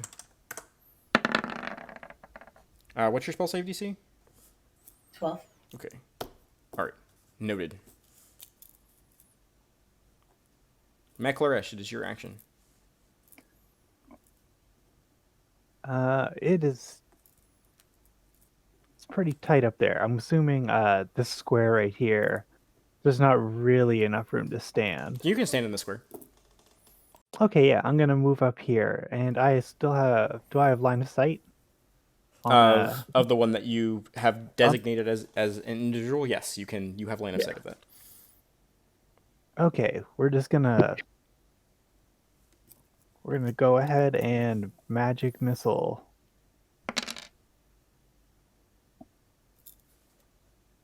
Go ahead and click that 2 more times because you fire 3 missiles out. I'm not really sure why Oh, it's not rolling all of your missiles. I'll figure that out later. so you said 2 more times? Yeah, because you shoot 3 darts. Yeah. Okay. So with that, the missiles shoot forward out of your hands and kind of whip around the stalk of the thing, and you actually take it basically out of from. You bisect the stalk with the blasts of arcane force that cause the cap to just roll to the ground. Actually, to be kind of crushed by the vines as the vines finally constrict and crush through the cap. And it stops making that horrifying screeching noise. Oh, thank God. Kaivu, it's your action. You are still in initiative, by the way. Okay. You're just unsure of what on the walls that is dangerous. Great. I would say make a perception check at the top of your turn. Okay.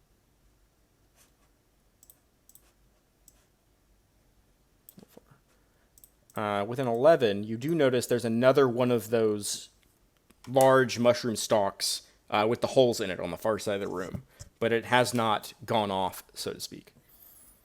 Okay, cool. It is also being you can barely tell because your vines are entangling it. Okay, cool.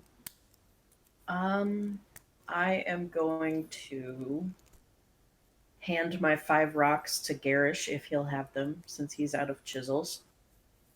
I'll take him. And As a note, you get the impression that these things are more hardy than the giant floating things, as it took all 3 missiles from Mech to kill that one. I don't really know that I could do a whole lot else.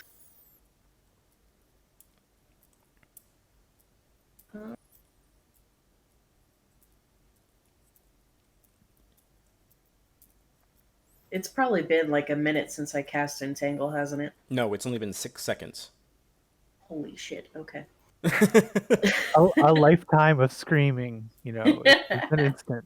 You managed to silence the creature pretty fast, so you feel that you're safe and there's probably not going to be an explosion. Okay, cool. At least you think. I can't really think of anything else that I can do while holding concentration on Entangle for a minute. You can still you can cast any spell that doesn't require concentration, and you won't break your concentration. You only break concentration if you cast another spell that requires it, or you get hit. Okay. I really wish that I had different spells loaded up and ready to go.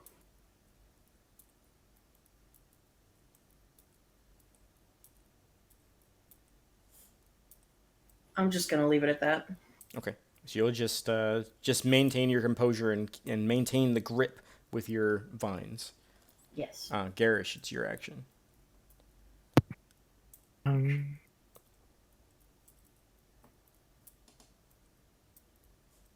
How risky do you think it is to enter this room?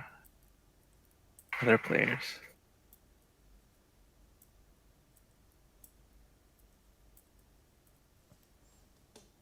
I mean, you're gonna have difficult terrain with the vines, let alone all that fucking fungi of various levels of screamability. Yeah, I was gonna say we sort of activated that one screamer when we got close to it, kind of like how the spores slowly moved. So if we get too close, I could see more screaming in our future. And I kind of don't want to get sealed in the mine. Yeah. What if we disengage from combat for now? Yeah, I think we could step back and come up with a plan. Well, I'm going to move back then. Okay, so you move back with your action. Mhm. So before you guys get the opportunity to disengage, one of them managed to break free. So on the wall nearest to you, Mekleresh, you notice a tendril kind of slap the wall next to you, a long purple tendril, and a giant cap kind of rounds the corner at you. And you see a kind of No. rapid whip of these tendrils towards you and Kaivu. No. Nope, nope, nope. All right. We're going to make 2 attacks against Mekleresh and 1 attack against Kaivu. Give me 1 second. May have bonus to hit. What is your armor class? It's 12. Okay, so neither one of you managed to just barely dodge out of the way as you nope your way. And Kaivu. Kaivu, what is your armor class? 14. Okay, so that will also miss you as you both are kind of jump scared by this giant purple cap that rounds the corner. Awesome. What is your passive perceptions?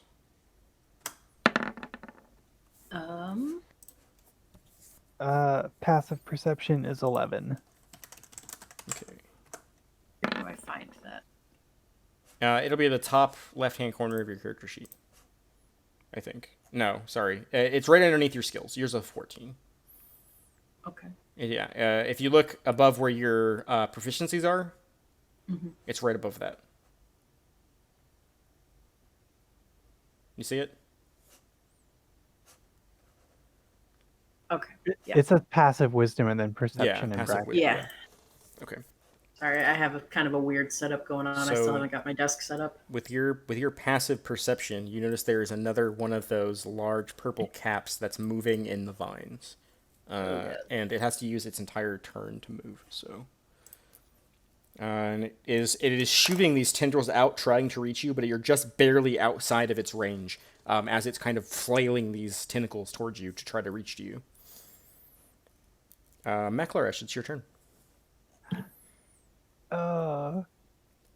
It is right up in my face, isn't it? Yep. How unwise would I feel like it would be to touch this with a shocking grasp? I would say give me a nature check.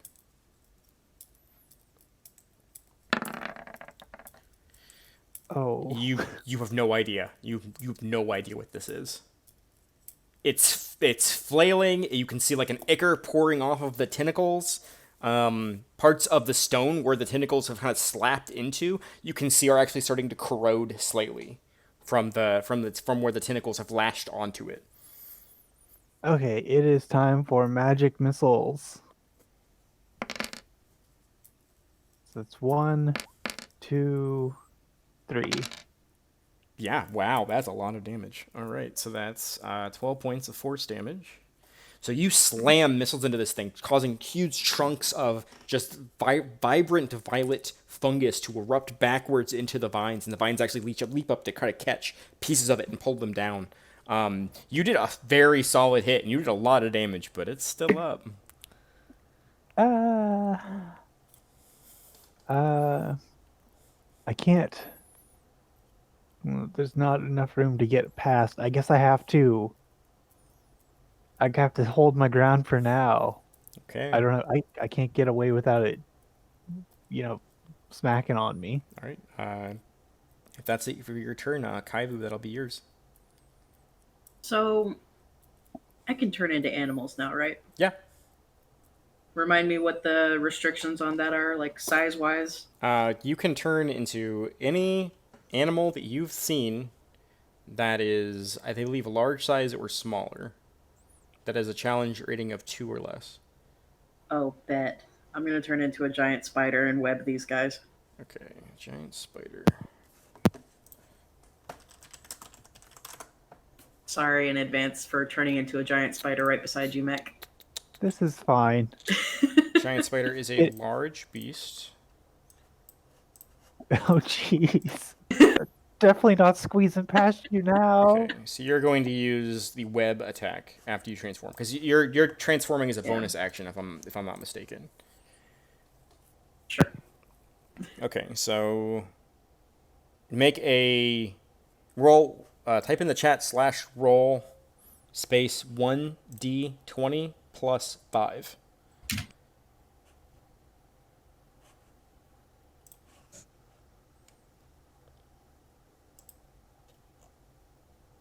Okay, 12. 12 is enough to hit. So the target is restrained by webbing as an action. Okay, so it is restrained. And it has to make a strength check to be able to break out of the web. I'm assuming you're doing it the one right in front of you.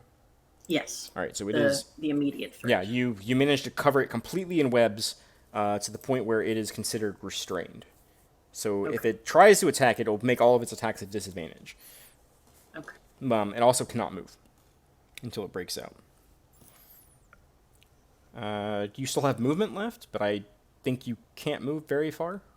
Yeah, probably not. I mean, in theory, I could like crawl up on the ceiling and just basically do a flip, but I'm just gonna stay put. Yeah, as a note, behind you, the path is too thin for you to go through. Okay. So you the only way you can move is forward, essentially. Okay. Cool. Okay. Garish, it is your action. Your friend just turned into a big fuck off spider.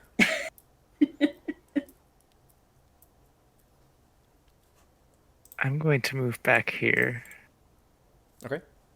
Do I have line of sight like under this giant spider? Yeah. It's one of those things where you're like, go up, and she like lifts her body, and you can take the shot. Yeah, I'm gonna take the shot. Yeah.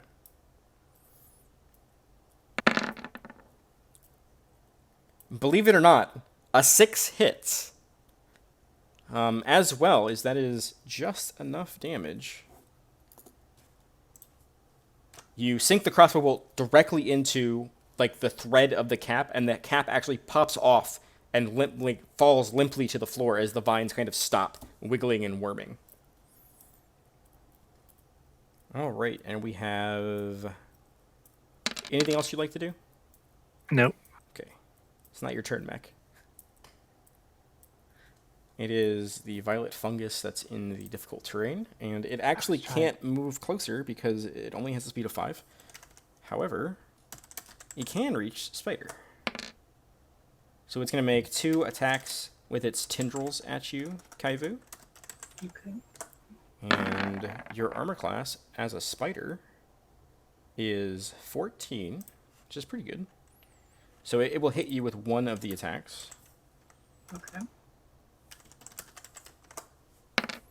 So your spider form is going to take 8 points of necrotic damage. You have 26 hit points total as a spider, by the way, so you're down to 18. So you've managed to dip out of the way with one of the tendrils. One of the tendrils lashes around your chitinous leg, and you can kind of feel like almost it begin to rot in place as the tendril is kind of wrapped around it. Gross. That will end its turn as well. I don't think that you are close enough. You are close enough as Giant Spider Girl. So, first of all, it needs to make an action to break free.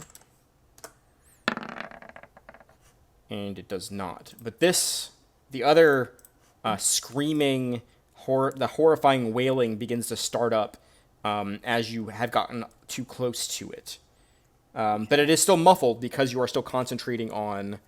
Actually, you took damage. Make a Constitution saving throw. Okay. Yeah, you are no longer concentrating on Entangle. Okay. So, yeah, it begins to make a horrifying screeching noise that echoes through the cavern as that hit managed to break your concentration. You being in this new form is very foreign to you, so it's hard to maintain your magical grasp. But it doesn't move, so that will be... Actually, it can move after it attacks, so... Mechlarish, it's your turn. Okay, can I see, do I have line of sight on the screaming one, or is it too far around the corner? Let me check my snap to center. You do not have line of sight, Okay. but you can hear pain- it, and you know where it is. Oh yeah, it pains me to do this, but I'm gonna move forward Okay, and I'm gonna cast Witch Bolt at it. sure. Go ahead and roll to hit. Yeah. So you rear back and you cast the incantation and you create almost this like lasso of electrical energy that crackles in the air with this like faint blue kind of crackling, and you lash it out and you create this chain between you and this strange fungus creature. And as it finally connects, you send a surge of electrical energy that shocks through the chain, and you can see like bits of the cat begin to wilt and crack off as the lightning surges through it. And you are. Let me put a marker on you. You are concentrating on that. And you did a hefty amount of damage to it. I'm just going to put a little lightning bolt so we know you're connected. But you did a massive amount of damage to it. It is not looking very good. It is continuing to screech, but less so because of how much damage it's taken. I'm just gonna, while I'm channeling on it, I'm just gonna be like, shut up, shut up, shut up. I'm assuming that you're not like to move any further. No, I am perfectly fine where I am. Okay. Kaivu, it is your action. All right, I am going to try to web the mushroom that got me. Okay. Well, I need you to roll 1d6 before you can try to web again. Okay. Let's just slash roll 1d6. Yeah. Okay. You did not get your web ability back. Oof. Okay. Can I? Your option is a bite, which is I was about to say, can I tell if it's safe to bite this thing? make a nature check. Okay. You're good at those. I would say with a 9, you don't feel like it would do damage to your form to try to bite the bulk of it, but if you were to try to bite the tendrils, it would harm you. You can see like there's an ichor on them. Okay.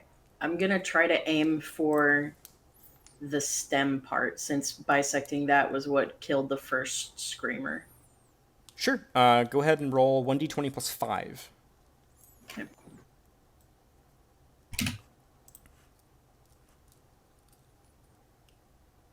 Giant spider is pretty fucking pro, I'm not gonna lie. Like, looking at the stat block, I'm like, oh my god, why don't people use this more? Yeah, with a 12, you definitely hit. So you're gonna do 1d8 plus 3 damage. Okay. So you need me to roll that? Yeah. It fails the save. D8 plus 3. Alright, so you do 7 points of piercing damage, and then I also need you to roll 2d8.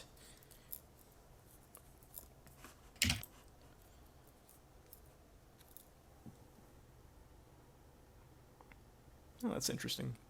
And 6 more points. So you do 7 points of piercing and 6 points of poison damage. And... Okay, so that's all that happens. So you chomp down and you rend a huge chunk of it off. And it burns in your mouth a little bit, but you don't take any damage from the actual fungus itself. Okay. But you definitely did a lot of damage to it. Anything else you'd like to do with your turn? I don't know. Just cry a little bit inside my spider self. Okay. Garish, it's your action. Is it possible to get through here? Yeah, you could move through allied spaces. Okay.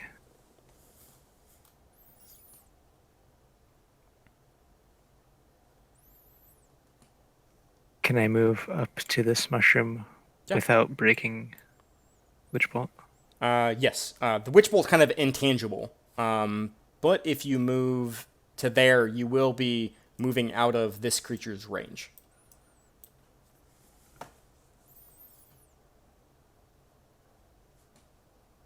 Just something to note. I am going to try to get past right up to this.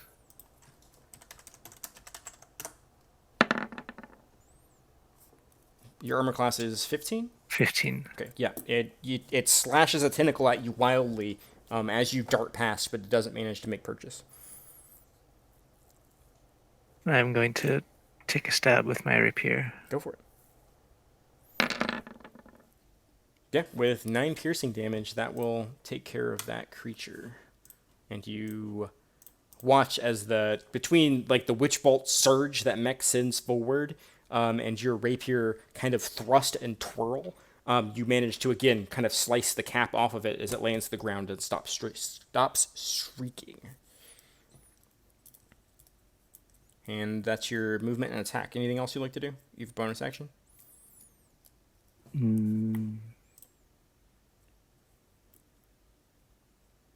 Can I see anything new from here? Make a perception check.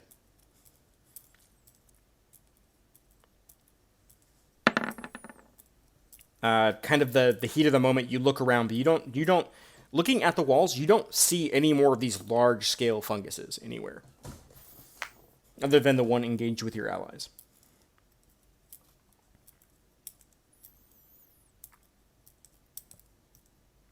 All right, so we'll go back to its turn.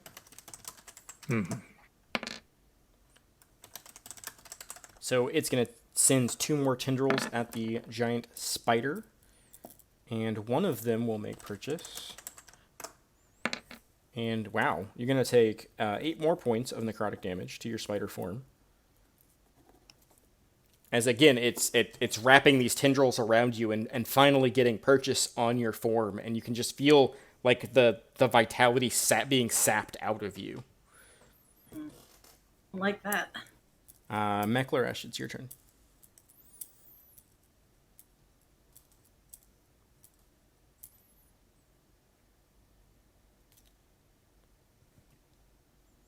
Mech? Okay, I've just what I've noticed when she took a bite out of it. Yes. Like, yes, it yeah. did not hurt her. Yes. Okay. You feel as long as you don't touch the tendrils, you should be okay. Then we are going to go ahead and shocking grasp at it. Give it a head pat. And with that, you reach forward, and there's that arc of blue electricity that surges through it, and it actually catches on fire. Oh god.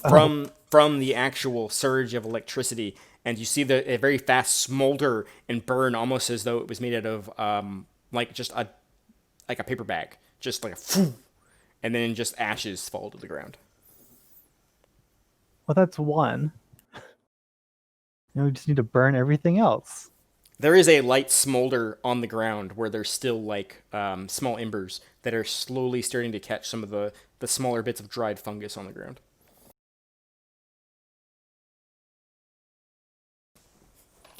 How confident am I that if we left them, it would just ignite the whole room? Like, am I concerned that if we leave, the fire will go out because it'll suffocate? Or should we be more worried about smoke inhalation and getting out of here ourselves? I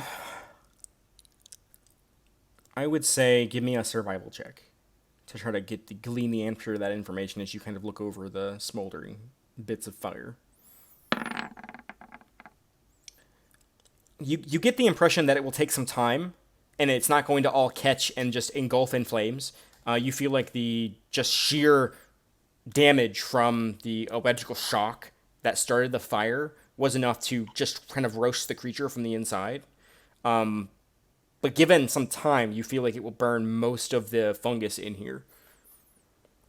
You're not so sure how long, but you feel like you maybe have a few minutes to get out of the area before you have to worry about anything like that. You guys have some time, but not like a ton of time. Are we still in initiative? No, you're out of initiative. Combat is over.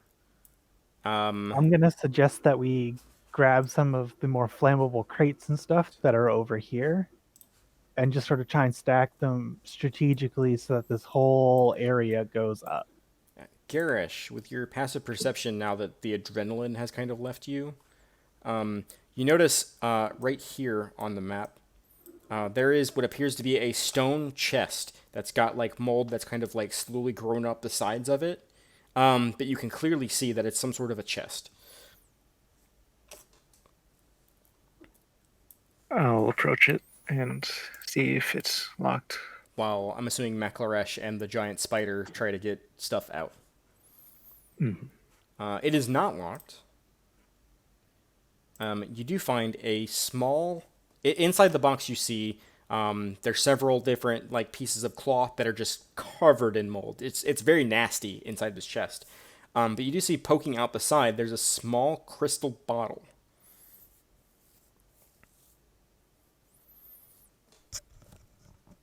And you can just see like two what appear to be wings kind of like poking out of the sides of the bottle. Also made out of like crystal. I'll take that out of the chest. Sure. You reach in and you pull out. It's a small vial, maybe like 3 inches tall, and the vial itself is actually looks like it's been intricately carved into what appears to be some sort of a fey creature. And you notice in the bottom of the vial there's sort of the sand down at the very bottom of the vial.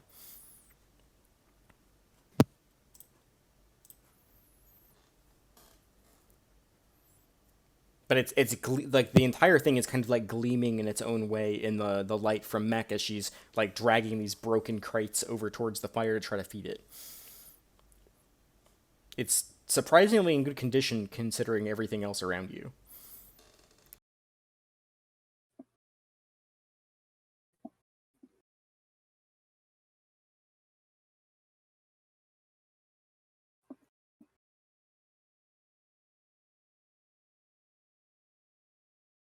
I will pocket it.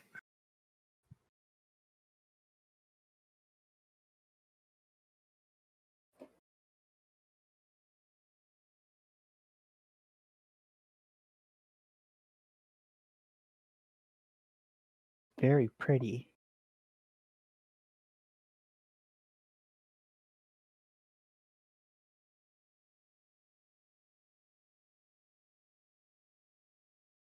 All right, we'll add that to Garish's things. Great. But yeah, it doesn't take very long for you guys to start what appears to be kind of like a rolling fire in the center. By the time you begin to stoke it and get it where it's like actually burning, that's about the time you feel like you should be getting out of here. Okay, let's vamoose. I would like to not die in a fire. We should probably stop being a giant spider too. Yeah, I would like to stop being a giant spider. I'm going to go ahead and move you guys back to the default map. It does not take you very long to exit the cavern itself. You see the guard at the entrance look kind of spooked, and you can see like a plunger like off to the side. As you guys are kind of coming up the cave, you can see him like go to grab it, and then he sees you, and he's like, "Okay, cool." Okay, good. I was gonna say he didn't blow up the cave. That's good. So, everything all right? I heard some noises from the mine. There were some big screamy mushrooms. Did you guys kill the monsters? Yeah, we think we got them all. It was like this big. I don't even know what to call it. Kaivu, what would you call it? It was Kaivu a kind of shakes her head in a shell-shocked manner. I don't even know, man. mushroom.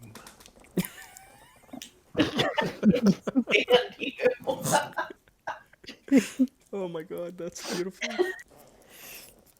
Right. All right. Well, if you guys took care of it, I guess I don't need this anymore. I guess I gotta go back to the foreman and get him to take the charges out of the walls. Just there might be like a fire going down there for a couple days. Just let it burn out, maybe. Okay. Yeah. I'll let him know. I guess. Yeah. Yeah, we didn't want to leave that whole area to just spring up again. So we tried to take care of it as best we could, but if you guys want to do a more thorough inspection, there's no more immediate danger of being attacked by a monster, but you might want to, I don't know, clean it up a bit more so it doesn't grow back. Yeah, I could definitely. I mean, I'll go talk to the foreman, I guess. Yeah. Yeah, I'm gonna go. He kind of like points towards the office. Bye. Okay, yeah. We're gonna go too. Bye. He just like kind of like watches you guys for a while and then like goes off. Well, that was fun. After a few moments, as you guys are kind of like collecting yourselves and like breathing in some fresh air, you see the foreman kind of like pop out. Erica, I think. Oh, Yeah. she came down from the bar? You see Erica kind of pop Oh, out wait, of the foreman's office, and she like walks over towards you guys. Wait, you guys actually did it? Yep. What the fuck? Well, what the hell was it? We don't really know. We just know it wasn't beholders. It was like some sort of mushroom thing, and some screaming mushrooms, Whoa. and some tentacle mushrooms. Yeah, that tracks with what the guys were saying. Okay. But it's taken care of. Oh yeah, we set a big fire. Oh, okay. Fire in a mine's not a great idea. I guess we could try to pump some Oh, air in there later. I mean, mushroom monsters in the mines is also not a great idea. We sort of had to play it by ear. Fuck. Okay. Yeah, I mean, it's all right. I'll figure it out. Yeah, you guys might want to let Lord Silverdick know so we can get his official okay to open this thing back up. Yep. Yeah, we're how presentable are we? Since we've been in a mine and mushrooms and lighting a fire. You guys say that? You say that out loud? No, just sort of like thinking to like Uh, what state of cleanliness am I?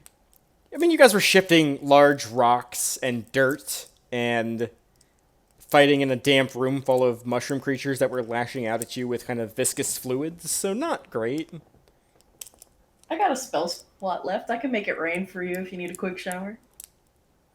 I mean, then we'll look like drowned rats trying to go to see the Lord. I think we should go back to the inn and, you know, make ourselves presentable again. You know, just take a short rest. Yeah, by all means. You guys head back over to the inn. Let me move some more minor tokens in the inn to actively reflect that there's people who still aren't doing shit. There you go. He's not on the table. There we go. There's some miners hanging out. Let me shift some of these tokens around so you guys. It actually looks like I give a shit about who's there. There you go. Some sort of verimilitude. It's fine. Yeah, you guys return to the inn. Assume you guys head up and take a bath in the large wooden basin in the kind of communal bath area. Most certainly do. And does this count as a short rest? Yeah, you guys can take an hour, take a breather, get something to eat, relax for a bit. Yeah, that sounds awesome, actually. I'm gonna tell the bartender that in no uncertain terms are there to be any mushrooms in my food. Huh, that's odd because we're planning on. Yeah, I can make that happen. Just You look I you look will- you look pretty mad about it. I will also ask for a mushroom-free dinner. Yeah, I mean we were planning on doing some stuff. I don't know. Let me talk with the cook, figure out what she's planning. you. I'd like triple the mushrooms. Ah, Garish, no. Yeah, I think the stew's gonna be pretty good. So stew for you tonight then. All right, I got it. No problem. Extra mushrooms, no problem. But yeah, you guys have a few moments of respite after your kind of arduous few hours in the mines.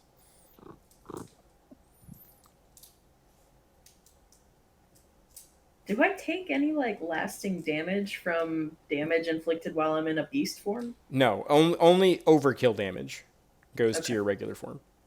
Okay, cool. That's kind of awesome. She, right? she can only do it so many times.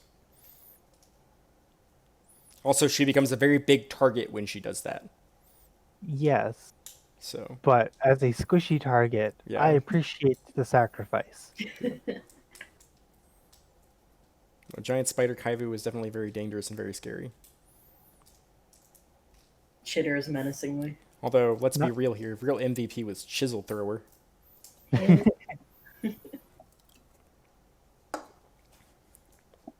So, what's the plan?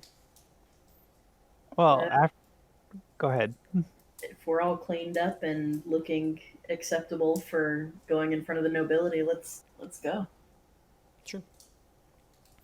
So, you all exit the tavern and head up the hill, um, stepping up the kind of sloped stairs that lead back up to the Lord's estate. When you arrive, the guardsman up front, you fuckers again. Alright, I guess you're here to see the Lord, right? Mm-hmm. Alright, follow me. At this point, he just stops giving a shit. Leads you guys back through the garden, and as you all are kind of entered into the estate proper, there's a young woman who descends from the stairs in kind of a hurry, like towards you all. Kaivu, it's the same girl that you noticed the other day who was watching you all from the upstairs window. And she goes to the garden. She says, "Claude, can I talk to him? Can I talk to them for a minute?" Sure, I don't care. I'll take him to father. Yeah, sure, whatever. He just turns around and walks back out to the gate. You guys are like heroes, right? Yeah. We're adventurers. Um, there's something wrong with my dad. Yeah. I don't know what's going on. He's been really mean lately, and he won't let me out of the house.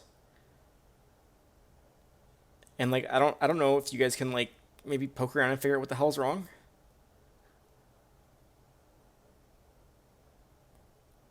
He's Would you kind say this all started when he was visited by a dragonborn? of that mean woman. Yes, she was Did you talk to horrible. her?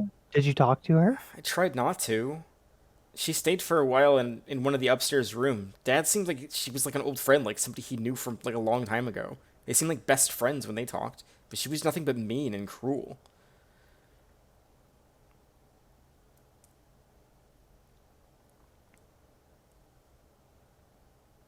But ever since she came, he's been different. He's been mean. He's been secluded. He doesn't trust anybody anymore.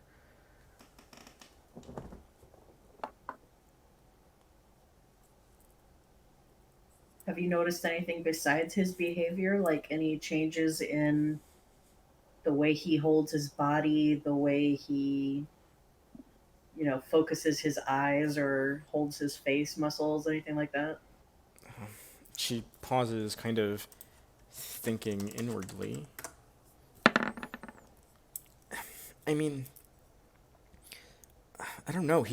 Maybe he seems scared. Like of just like everybody, even most of the guards he doesn't trust anymore.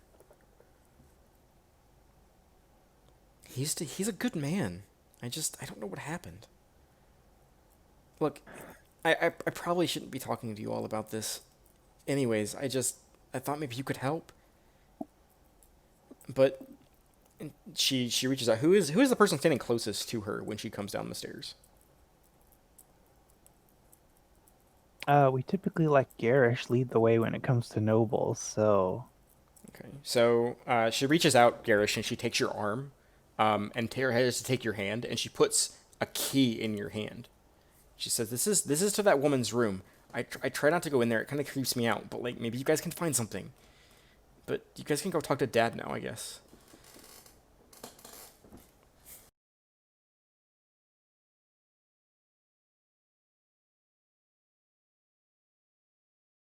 okay, I guess we'll follow her to her dad since that's with the guard. Yeah. Yeah. Yeah, this seems like not the best place to discuss how we're gonna carry out that particular objective. Garish mumbles an excuse to not do the talking this time. She opens the door to Lord Silverose's chamber, and he's still sitting in his chair. He's still got one hand kind of pressed on his face as he watches you all open the door. And he notices the girl. And he says, Claire, what did I tell you about leaving your room? Go back to your room now. She just kind of like jumps in her place and runs away from you all, back upstairs. I don't know what you all were talking to my daughter about. Are you done? Yes, we managed to take care of the creatures in the mines. They weren't beholders, they were some sort of mushroom monsters. It's taken care of. Do you have anyone in town that can verify this? Well, the foreman of the mine, Erica, is going to check it out, but we had to, there was quite a lot of fungal growth, so there was a fire set to sort of burn it off. It should be cleared out soon, though. Kind of looks at you up and down. You have a spellbook, right? You asking me or is he asking me? You. I'm asking you Yes. as the DM. Yes, I do have a spellbook. Is it where do you carry your spellbook? I typically have it in my pack, Okay. All right, no problem. unless I'm memorizing my spells for the day. Okay, so it's in your back then. Okay, no problem. Yeah, I don't. It does not like I carry it on my hip, being like, "Yo, check out my 6 spell book." Yeah. All right. So yeah, he kind of looks you up and down as you speak, and his eyes are kind of like darting between the three of you. He says, "Well, when it's been verified, I'll send your money to where you're staying in the inn, I assume. The Velvet Mouse. Yes. All right, go. I'll send it there. I guess I'll curtsy. I trust you can find your way back out. Yes, of course. This is, our third time here. Go. All right, I guess I'm just gonna leave. Yeah, you guys exit and close the chamber door behind you, leaving yourselves inside the estate. You're not given an escort this time. Nope. You have nobody with you. You guys want to check out Dragon Lady's room before we go? How quick do we think we can be? Because getting caught trespassing does not sound fun. Especially before we get paid, yeah. Yeah. Yeah, let's leave it for another time. Yeah, I mean, we can possibly come back at a later time under the cover of darkness. Yeah, for sure. What if we just unlocked it now? I guess it depends on where it is. As a note, you guys haven't seen anyone else inside the estate. There aren't patrolling guards anywhere.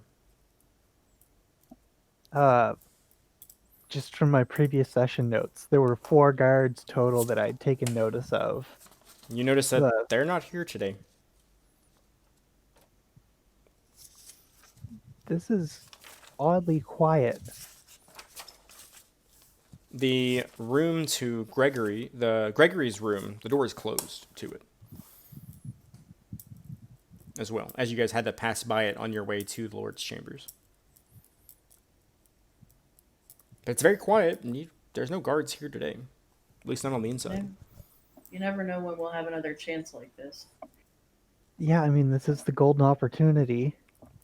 Who wants to pretend we got lost?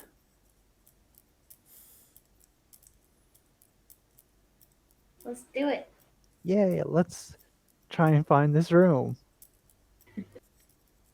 You were given like a vague description as Claire had pointed out the direction upstairs. So you all make your way up the stairs, I assume. Yep. Opening a few of the rooms, they don't appear to be locked. You poke your head in one. It appears to be some sort of a cupboard. Another one appears to be some sort of a servant's chambers. There's no one in it. You get to the next door in the hallway, and it's locked.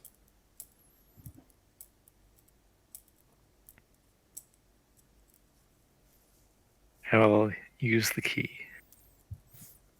You push the key into the door handle, and it turns slowly with a satisfying click.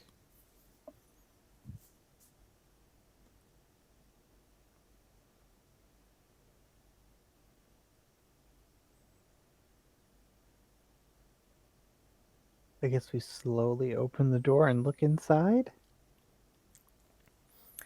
You open the door to the chamber, and the chamber itself appears to be tossed, as if someone was searching for something at some point. The bed sheets are on the floor. The pillows have been slashed open, and down has been like strewn throughout the room.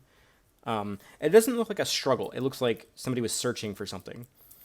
You notice that the desk itself looks like it's been completely cleared of everything on it. You see an ink vial that's been smashed on the floor nearby. No papers or anything else that would have been on the desk, just the ink vial smashed on the floor.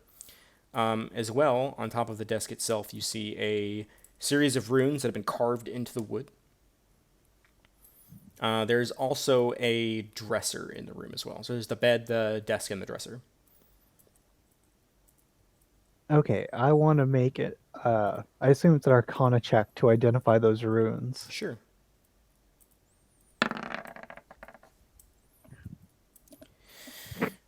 The runes themselves appear to be some sort of enchantment in nature, but the magic from them is long faded. It seems as though there was a spell cast here over and over and over again that has left a kind of mark in the wood to leave the runes behind. You And don't. it's an enchantment in nature. It's Yeah, not yeah. like okay, It looks like it was an enchantment of some sort. interesting. I do not believe that you can cast the spell. Let me check your character sheet, because if you can, you would know what it is. Yeah, actually, you have the spell. So Yeah. studying it for some time, you do recognize that this is a charm person spell that has been cast over and over and over and over again, possibly tens, if not hundreds of times in this one spot.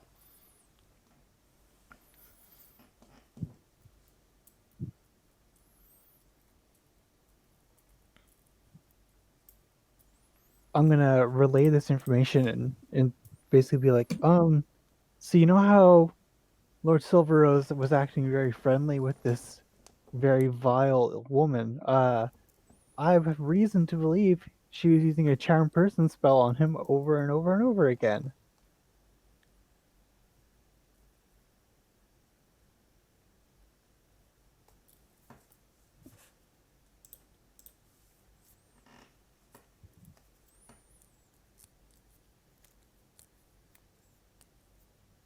Does anyone have a response to that?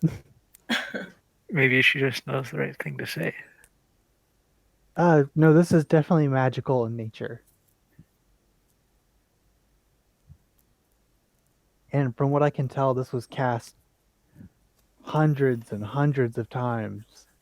Like, she was doing this pretty much non-stop to keep friendly rapport with the Lord, and possibly even with the guards. None Can of them. this charm someone remotely?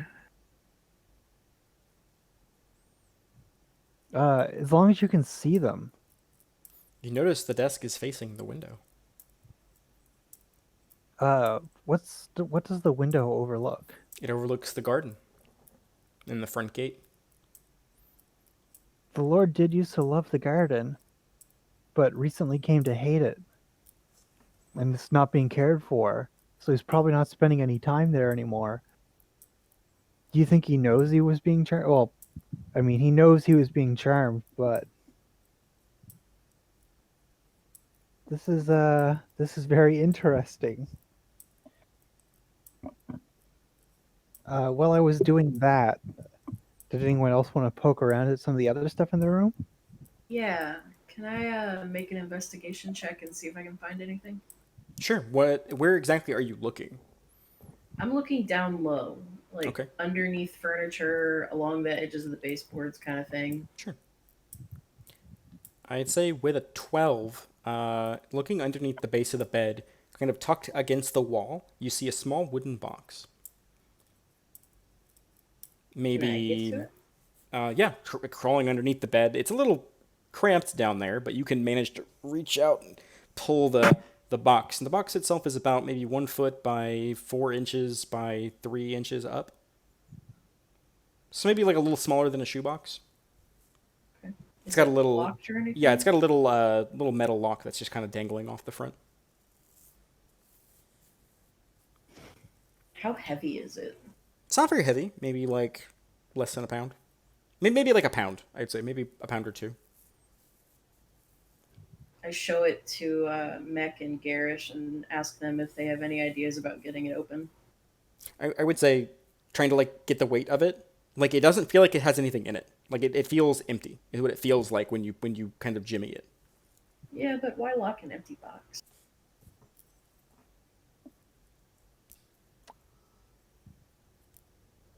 Well, I do have a mystery key. I have brute force. Let's try brute force first. Are you using anything to assist you with breaking the box, or are you just trying to like smash it? Can I just try to pry it open? Sure. Just give me a straight athletics check if you're just trying to like stick your fingers in there and just wrench it open. Huh. Actually, with a 10, that's enough. You do not Oh, break the lock, you break the box. It's very, very thin wood. You actually crack and rip open the top half of the box out off of the lock. So the lock's still hanging on, still attached. In the box, there's a single like metal rod that's connecting two of the sides of the box. That's like kind of like quote unquote floating in the middle. Do you know what I mean by that? I think I have a general It's idea. connecting the right and the left sides of the box together, and it's straight through the middle of the box. Okay. Along this rod, there are small blue wispy tendrils alongside, and there are 5 of them that are sort of slowly folding in themselves and floating over this rod and kind of hovering over it. Huh. Huh, indeed. Have I ever seen anything like this before? Make an Arcana check with disadvantage. Okay.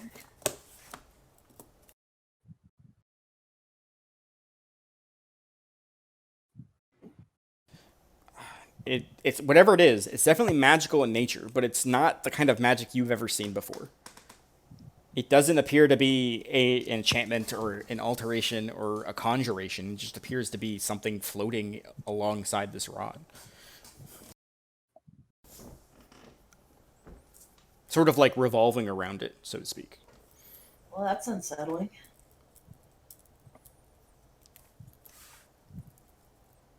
Can I take a crack at maybe seeing what this is? Sure.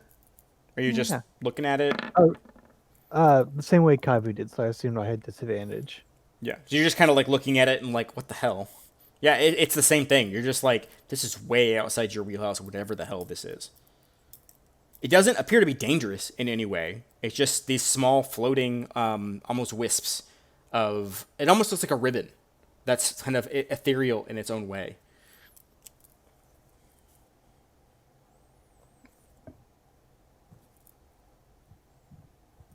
I think we should take this with us.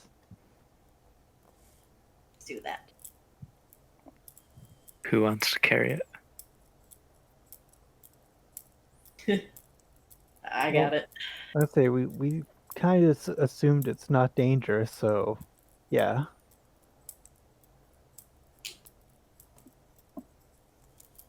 I'll just kind of like haphazardly put the lid back where it was and stick it under my shirt.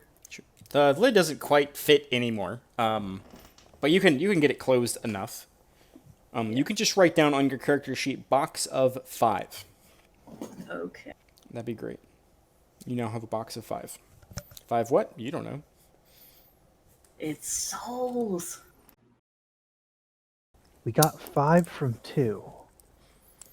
I would say that you, even with your Arcana check, you would recognize that whatever it is, it's not living. It's not a living thing. It's a manifestation of magic in some form. Okay.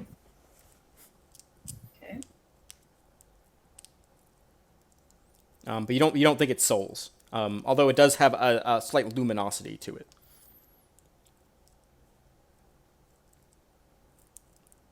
Yeah, it just didn't fit with any of the classic schools of magic that we're familiar with. I wouldn't say that. It doesn't seem like it's a spell. If that makes sense? Okay, Like yeah. Like it might be a reagent for something, or maybe a byproduct of something magical. yeah, I think it's a byproduct of possibly a spell or an object, but you're not sure what it is or what it does.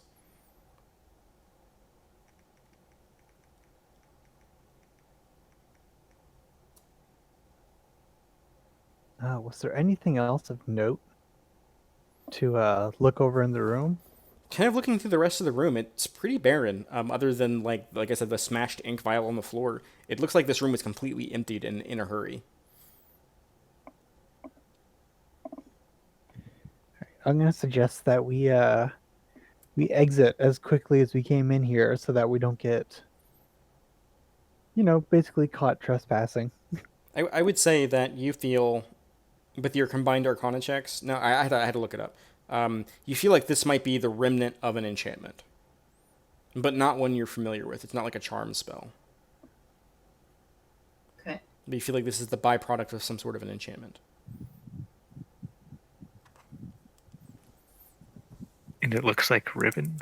It looks like kind of wisps that kind of leave this trail behind them as they circle the pole.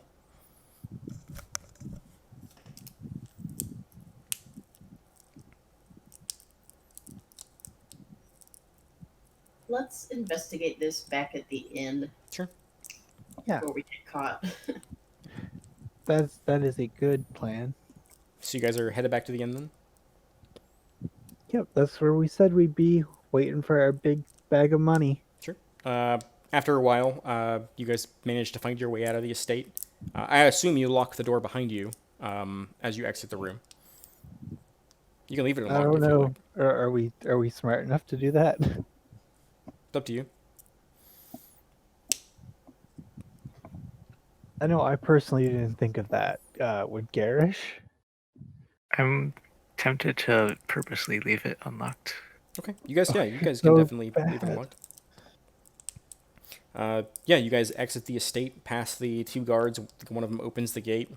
And it's like he just kind of like nods at you as you all are leaving. You guys make your way back to the inn without any trouble. You all are at the inn. I dig into my mushroom-free dinner.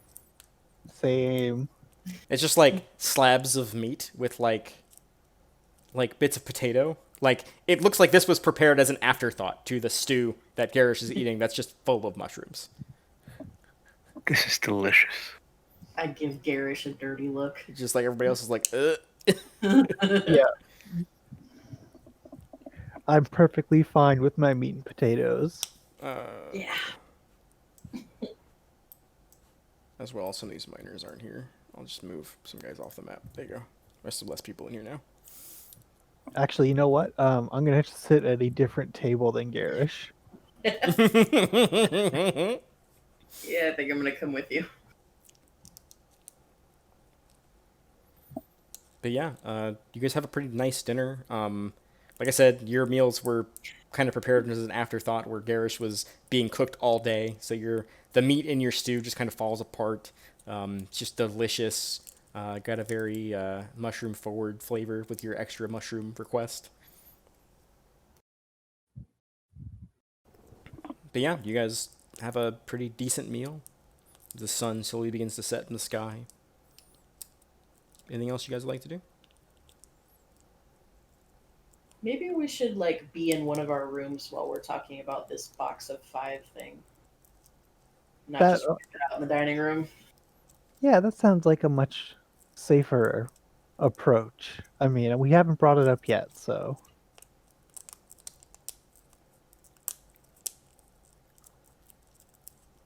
Yeah, I mean, we all sort of have the same size room. It's not like we can be like, my room's bigger, let's all go there. Is one of our rooms more discreet than the others? Like, is it further away from the stairs or other I think patrons? Garish's room is the one furthest back, if I remember correctly. I could be remembering that wrong. but I'll just retcon it and say that Garish has the room that's the furthest away from the stairwell. That leads into the part of the rock face. Well, then I will suggest we go there. Party in Garish's room. What? What? Sure. You all head through the cool stone, find yourselves in Garish's room, which just has his pack leg in a corner. I guess you would take it with you, right? Mm-hmm. So, yeah, it's just very bare bones in there when you guys enter. The bed's made nice. Even if you didn't make it yourself in the morning, it was made nice. I set the box down on the end of his bed and open the lid again to look at the ribbon thingies. Yeah, like I said, they're slightly luminescent, where they kind of releasing this like blue glow to them. It's very very soft and very kind of subtle. But now that you're in this like kind of darkened chamber, it's a lot more obvious. They're just slowly revolving around the pole. Could this be connected to the seamstress?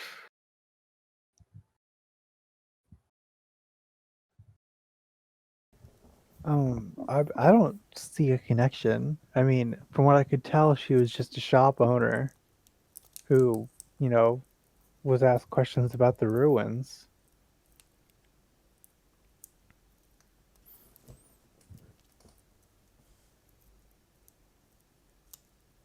I mean, I'm not overly familiar with enchantment magic, but the way the guards didn't even remember what was going on with the Dragonborn and the fact that this was found in her room, I feel like it might have something to do with that.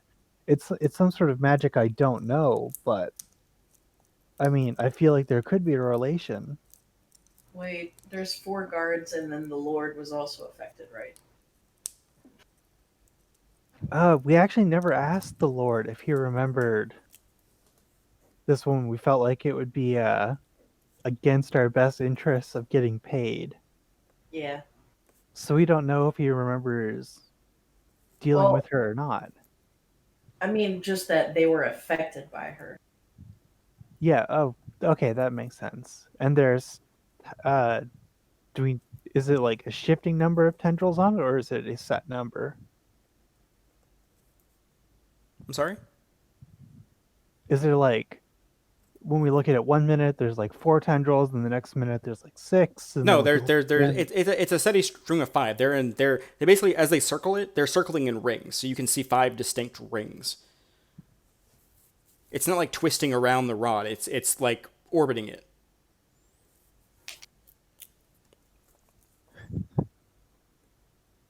Might be something.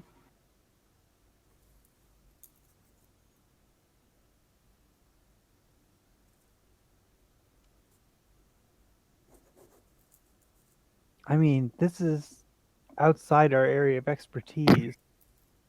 Um oh, I don't have his name in the set of notes. Gregory? Gregory. Gregory, yes. Would we trust Gregory to take a look at this?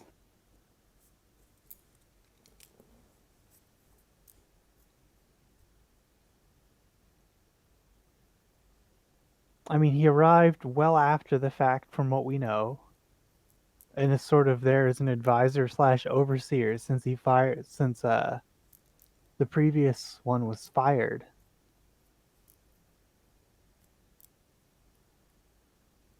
So he's likely not influenced by the Dragonborn, at least. That is my sort of inclination. That makes sense.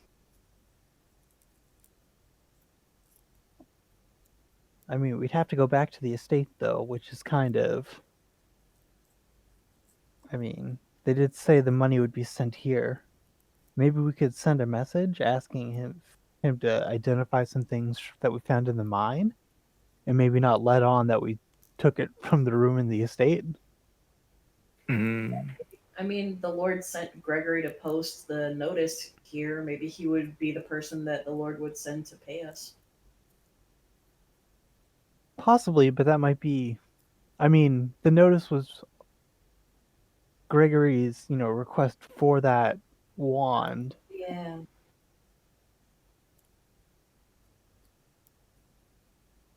Well, there weren't people we saw at the manor. Who else would they send?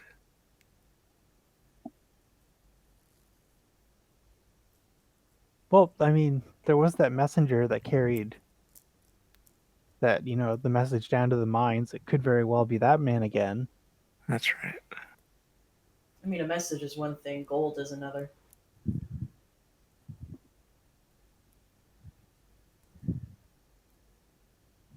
I guess we can wait and see, And if they do send and somebody hopefully it's else, we him. can ask them to carry a message to Gregory for us on their way back. Yeah. We'll try and keep it vague, so yeah. I like the scent of this.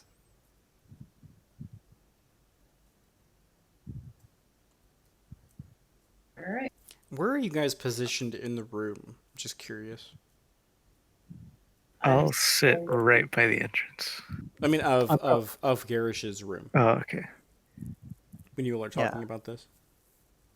I'll Assume sit on my bed. okay, you're sitting on the bed. The box is on the foot of the bed, and I'm standing in front of it. Okay, I'm sort of like leaning with my back against the door. okay. All right, I got like kind of an accurate picture. Okay.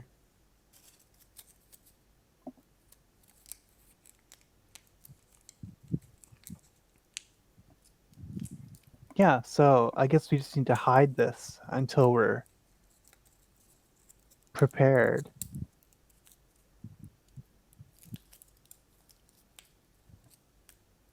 I mean, I can take it back to my room with me and put it under my bed or something. I don't think it would be safe there. I don't make my bed, and this bed is clearly made.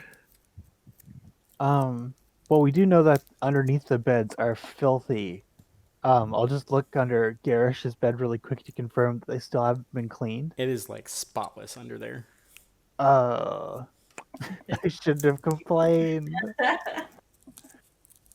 I mean, I can put it under my bed while I sleep, Mech, and then put it in my pack while we're going. give me a places. dexterity saving throw Oh no. as you get up from the bottom of the bed. As you go to get like pick yourself up from the bed, you mistakenly take your hand and you put it inside the box to try to catch your balance. I was leaning against the door. You said you looked under the bed. Oh, this is true. As you are getting up from the bottom of the bed, you use the bed to kind of steady yourself. And as you do, your hand slips and falls into the box.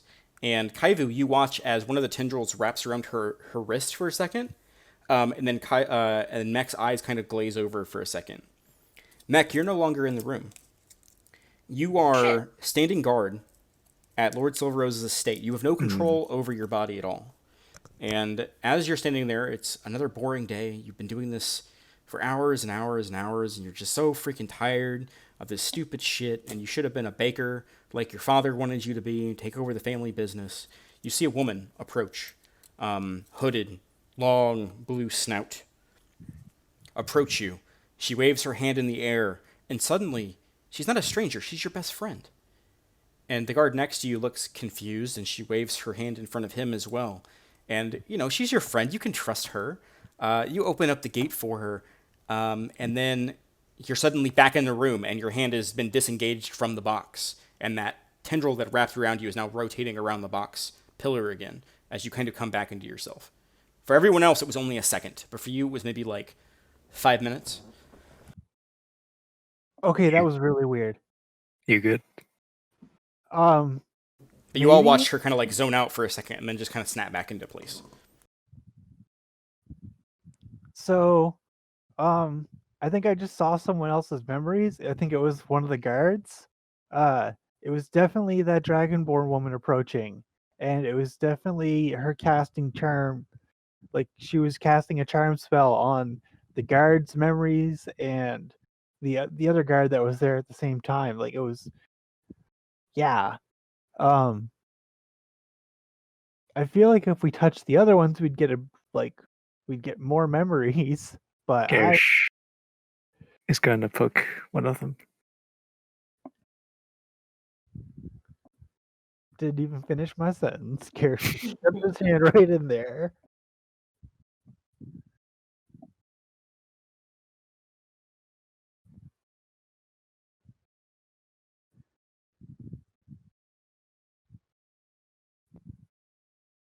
Travis? It'd probably be helpful if I wasn't muted. Uh, Garish, the one that Mech touched was the one on the far left. Which one would you like to touch? the middle. As you reach your hand out, kind of a little hesitantly because you just saw like that kind of flash from Mech, but you reach out and you touch it and it wraps itself around your wrist. And as it does so, you're suddenly sitting on a very nice chair, and you can see a doorway across from you. You weren't expecting visitors today, and it's really strange that you can hear commotion down the hall. And one of your guardsmen, one of your trusted guardsmen, leads a woman who you've never met before into the room like she was expected. And you stand up, and the woman begins to talk in kind of this raspy voice to you. She says, "Lord Silverrose, I have a request of you." And as she says so, she lifts her hand and casts a spell. And you know this woman. You've seen her hundreds of times before. Hell, she's one of the townsfolk, and you trust the townsfolk with your life. I have but one request. I am looking for an object known as a dagger of spite. It is supposedly in one of your ancestral tombs. I request of you permission to excavate it and stay here while I am searching. Of course, you relent and you allow her to stay as long as she wants, and then suddenly you're back in your body. Your eyes kind of stop glazing over as you're standing in front of the box. Well, that dagger's important. Dagger. Dagger? The one we sold. Did I sell that? I thought I kept that.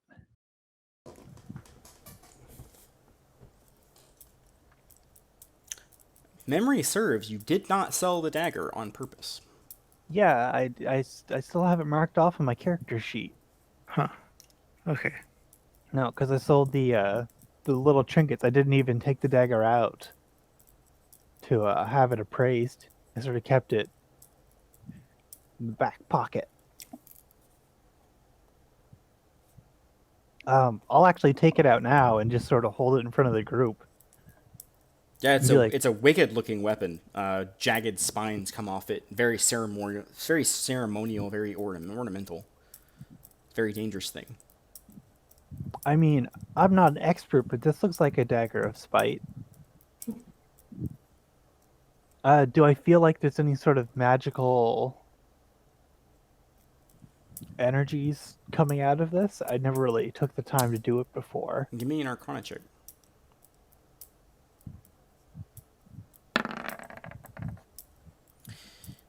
Kind of going over the dagger and seeing, you do notice that there are small runes around the hilt. Small, very, very tiny ones you did not recognize before. But it seems if there was dormant magic here, it is gone now. Well, whatever was on this dagger is long faded. But that does make sense with how it was, left in those ruins for however long. Until Are you that. sure that the magic went away a long time ago? No, but it's very old.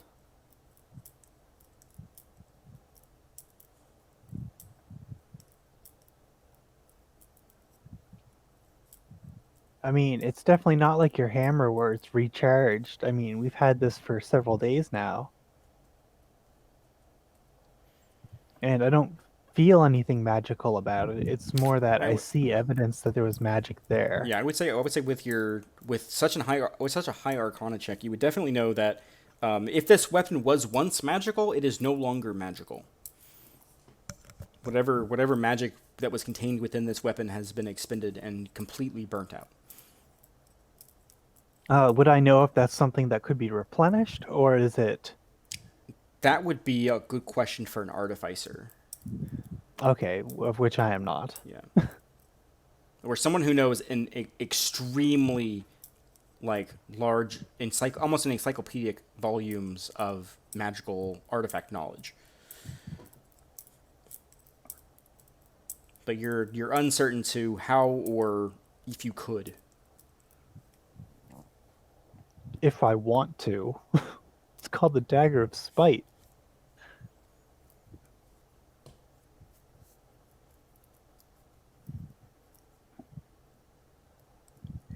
I'm going to carefully wrap this up in my bedroll. Oh Sure. wait, my bedroll's in my room. I So Yeah, you're not carrying all your stuff with you. no. I'm definitely going to be hiding this though and not having it so easily accessible.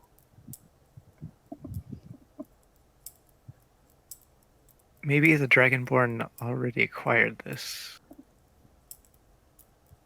And you think used it? I mean, we did get it off those bandits that were in that one ruin. Mm-hmm. And we found that it was a Dragonborn icon, right? Yes. We found You found a list of names and something you believe to be draconic. That was your link there.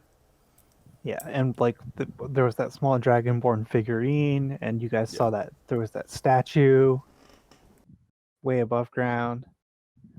So there's definitely a draconic link. Oh, would I be able to make a history check on anything that would be called the Dagger's Spite? Sure. Go ahead and make a history check. I mean, it doesn't ring a bell. I mean, you've heard of ancient weapons and artifacts of immense power, um, but nothing like this. This doesn't ring any bells to you. We might need to find an expert on dragonborn history, or maybe an artificer to tell us more about this dagger. If this is the clue we want to pursue.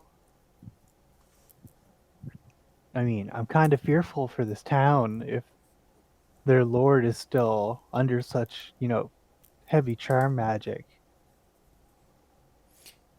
Kaivu, since you have not touched any of the wisps in the box of Mhm. 5, I would say that you noticed that when the wisp wrapped around their hand, it was almost like it was trying to connect to them, but then it broke off before there was actually a connection made. Like it was a puzzle piece that didn't quite fit.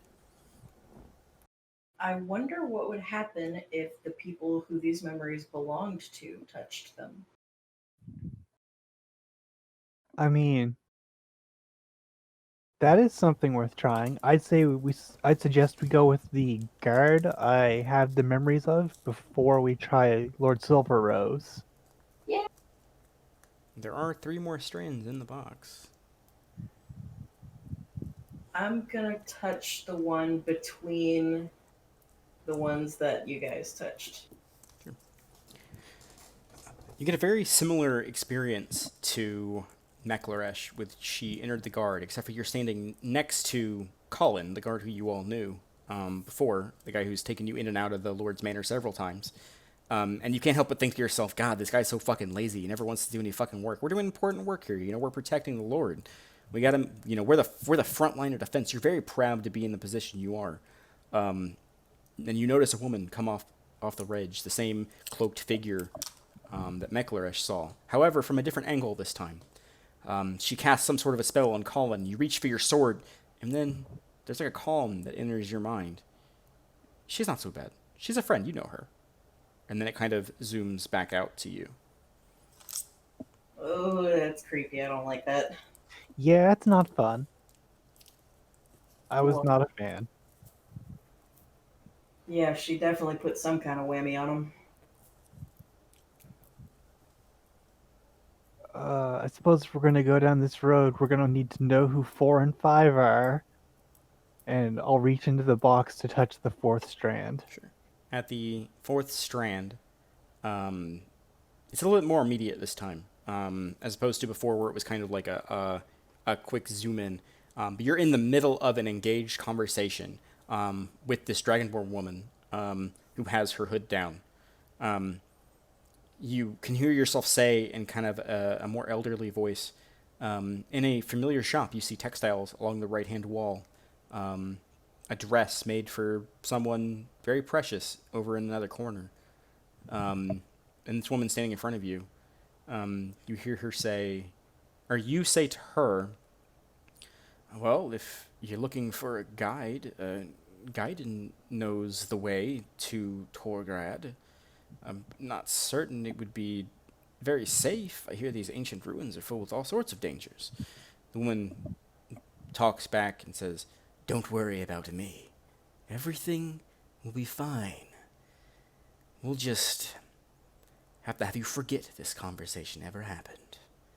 She moves her hands in an arcane motion, and before you have time to react, you're snapped back into your body. Okay, she definitely stole something. This is definitely from the seamstress.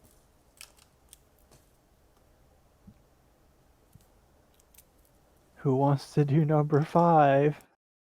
Kaivu touches her nose. Becklar's touches her nose. Gersh grabs Kaivu's hand and puts it in the fist. Would you like to resist? Rude. No, I'm too All right. surprised. Kaivu, The betrayal of the nose goes. Kaivu, you're suddenly in a very, very dark place, and you can see your outstretched hand holding a lantern, lighting the way. You can see stones that look familiar to you, Kaivu. However, they're foreign to whoever this person is, and you kind of realize that as when you snap back, you recognize where you were. But you're kind of wandering through this very dark area, and finally you hold your lantern up and you illuminate this very large room, this pool of water that's pooled into the middle of the floor. Ahead of you is another doorway that leads further back past the shadows you can't see. It's very disorienting that you don't have dark vision. Whoever this individual is definitely is relying on their lamp. And they're very slowly moving forward, but directly ahead of them, next to the door, is this large stone altar. You begin to walk forward through the water, and you hear splashes of somebody walking behind you, but you're not sure who they are. In the moment, you're kind of focused on your surroundings, eyes darting and lantern kind of shining through the dark corners of the room to make sure it's safe. You set down the lantern next on the altar, and you turn to face the Dragonborn woman, this time her hood down. This large C-shaped burn scar that goes from the top of her head down to the bottom of her jaw, around her eye. This horrible, horrible burn. And you say in a masculine voice, all right, so this is the place. What did you want down here anyways? And as you say that, she whips out a dagger, the same dagger that you've seen Mekleresh holding. However, the hilt of the dagger is glowing with these vibrant runes. She says, this! And she plunges the dagger into your chest, and you can feel a horrifying pain as she pins you down to the altar. You can feel her push and twist, and you're trying to resist, but she's too strong. You've lost so much blood already. And she twists, and you see this vibrant flash of light from the dagger, and in your last moments, you can hear stone slowly churning as she twists the life out of you, and then your vision snaps back. You recognize those stones from Torgrad. However, not a place in Torgrad you went. I was thinking, oh, that's the only corridor we didn't go down. We don't want to get wet. Go back down into that pit, guys. That seems like the next logical step. Did we want to... Also, you can change the box of 5 to box of thought strands. Okay. Did we want to return memories first or finish our investigation? I am in favor of investigate. Yeah. Me too. We don't know how they'll react when they get their memories back. Yeah. What time of day is it? It's later in the evening. The sun has probably gone down about this point as you guys have had this very long conversation about what you guys were planning on doing, and then discovering the box and kind of being hesitant to touch any of the thought strands. Did we want to go through cover of darkness, or is this something we want to tackle in the morning? It's been a very long fungi-filled day. Let's get a long rest in. Okay, that makes sense. All right. Well, at that, you all. Who's taking the box? Where's I'll the take it. Where's the Oh, I box? did have one question. With my transmutation abilities, Yes. if I were to make a section of, say, the stone wall that's like, if I were to make that a piece of wood, could we pull that out, put the box in, and then push the wood back and then turn it back into stone? Link the transmutation effect for me.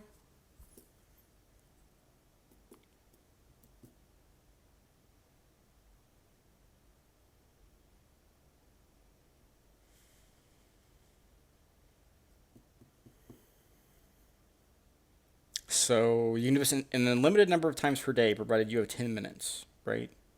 Yes. Okay.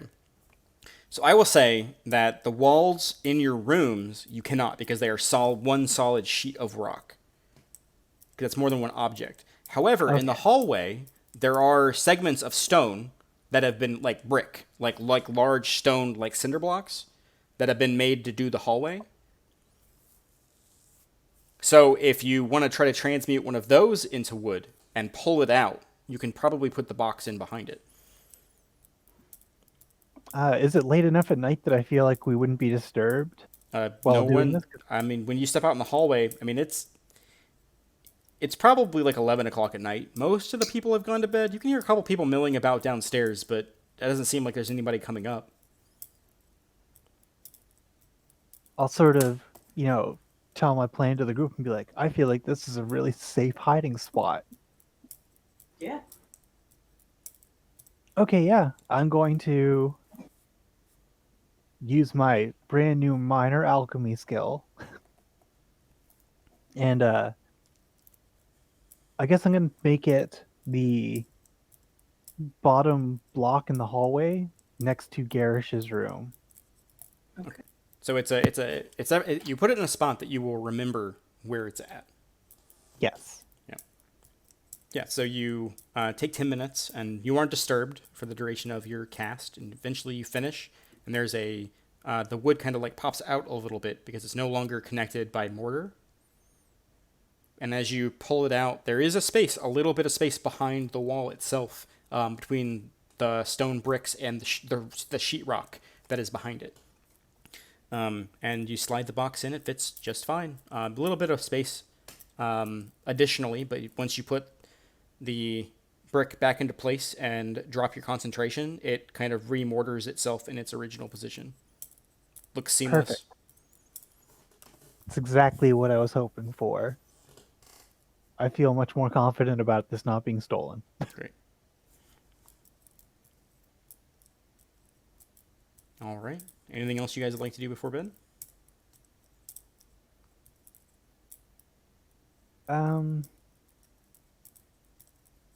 In my room after I'm done this, I'm going to take an hour to conjure my familiar. Do you have 10 gold pieces worth of incense or herbs? Actually, no, I don't believe I don't believe I have the reagents. I will say that if you have 10 gold, I will let you spend 10 gold now to summon a familiar. But in the future, if you need to resummon your familiar, you do need to either buy the components or get mana. 10 gold in mana. 10 gold and charcoal is probably a lot of charcoal. It's like specialized charcoal and incense and herbs. Like it's essentially like a bundle that you tie together and burn in this brazier. But I'll say that you could have picked that stuff up in town, just kind of in your free time. Okay, yeah, I'll spend those 10 gold pieces to conjure my familiar cat, and then I don't not dismiss it forever, but have it disappear to its pocket dimension. Yeah. What is your cat's name? It's called My Cat. My cat. Got it. Great. Yeah. So you summon it. It kind of you do the ritual around the bowl, burning the incense, and when the magic finally concludes, a kind of wisp appears in the air, made out of kind of this amorphic energy. You need to choose Celestial. okay, celestial. So there's kind of this flash of white light that kind of moves into this amorphic object, and it eventually forms itself into a cat, and it plops onto the ground. It's got white fur with streaks of blue, like light blue, that kind of streak up through its paws, creating almost like an electrical pattern just around its paws, its front paws. And it looks up at you with big blue eyes. I'm gonna give it some scratches before I just put it. Oh, it's very into the scritches. good. And then it meows at you, and then you snap your fingers, and it just kind of poofs into its little pocket dimension. Okay, then I'm ready for bed. Okay.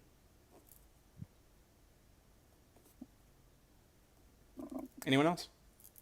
Kaivu is gonna go outside and gather a few leaves and twigs and that kind of thing for her little pocket full of, you know, Random stuff material that she components. uses for spells. Sure. Yeah, you managed to go out and kind of in the moonlight, kind of wandering around the town. You managed to find just about everything you've consumed or anything you might find useful in the future. Just random mishmash of material components. Garish? Nope, nothing. You just fucking pass out in the bed after a long day of fighting crazy monsters in the cave. Slowly but surely, each one of you eventually gets to sleep as the sun is far, far below the horizon. They're a rather exhausting day of moving rubble, fighting monsters in a cave, horrifying wailing and gnashing tentacles flailing at you. But you did good. You feel like you've done something good, and when sleep finds you, it is a nice, peaceful sleep. And that's where we will end today's session.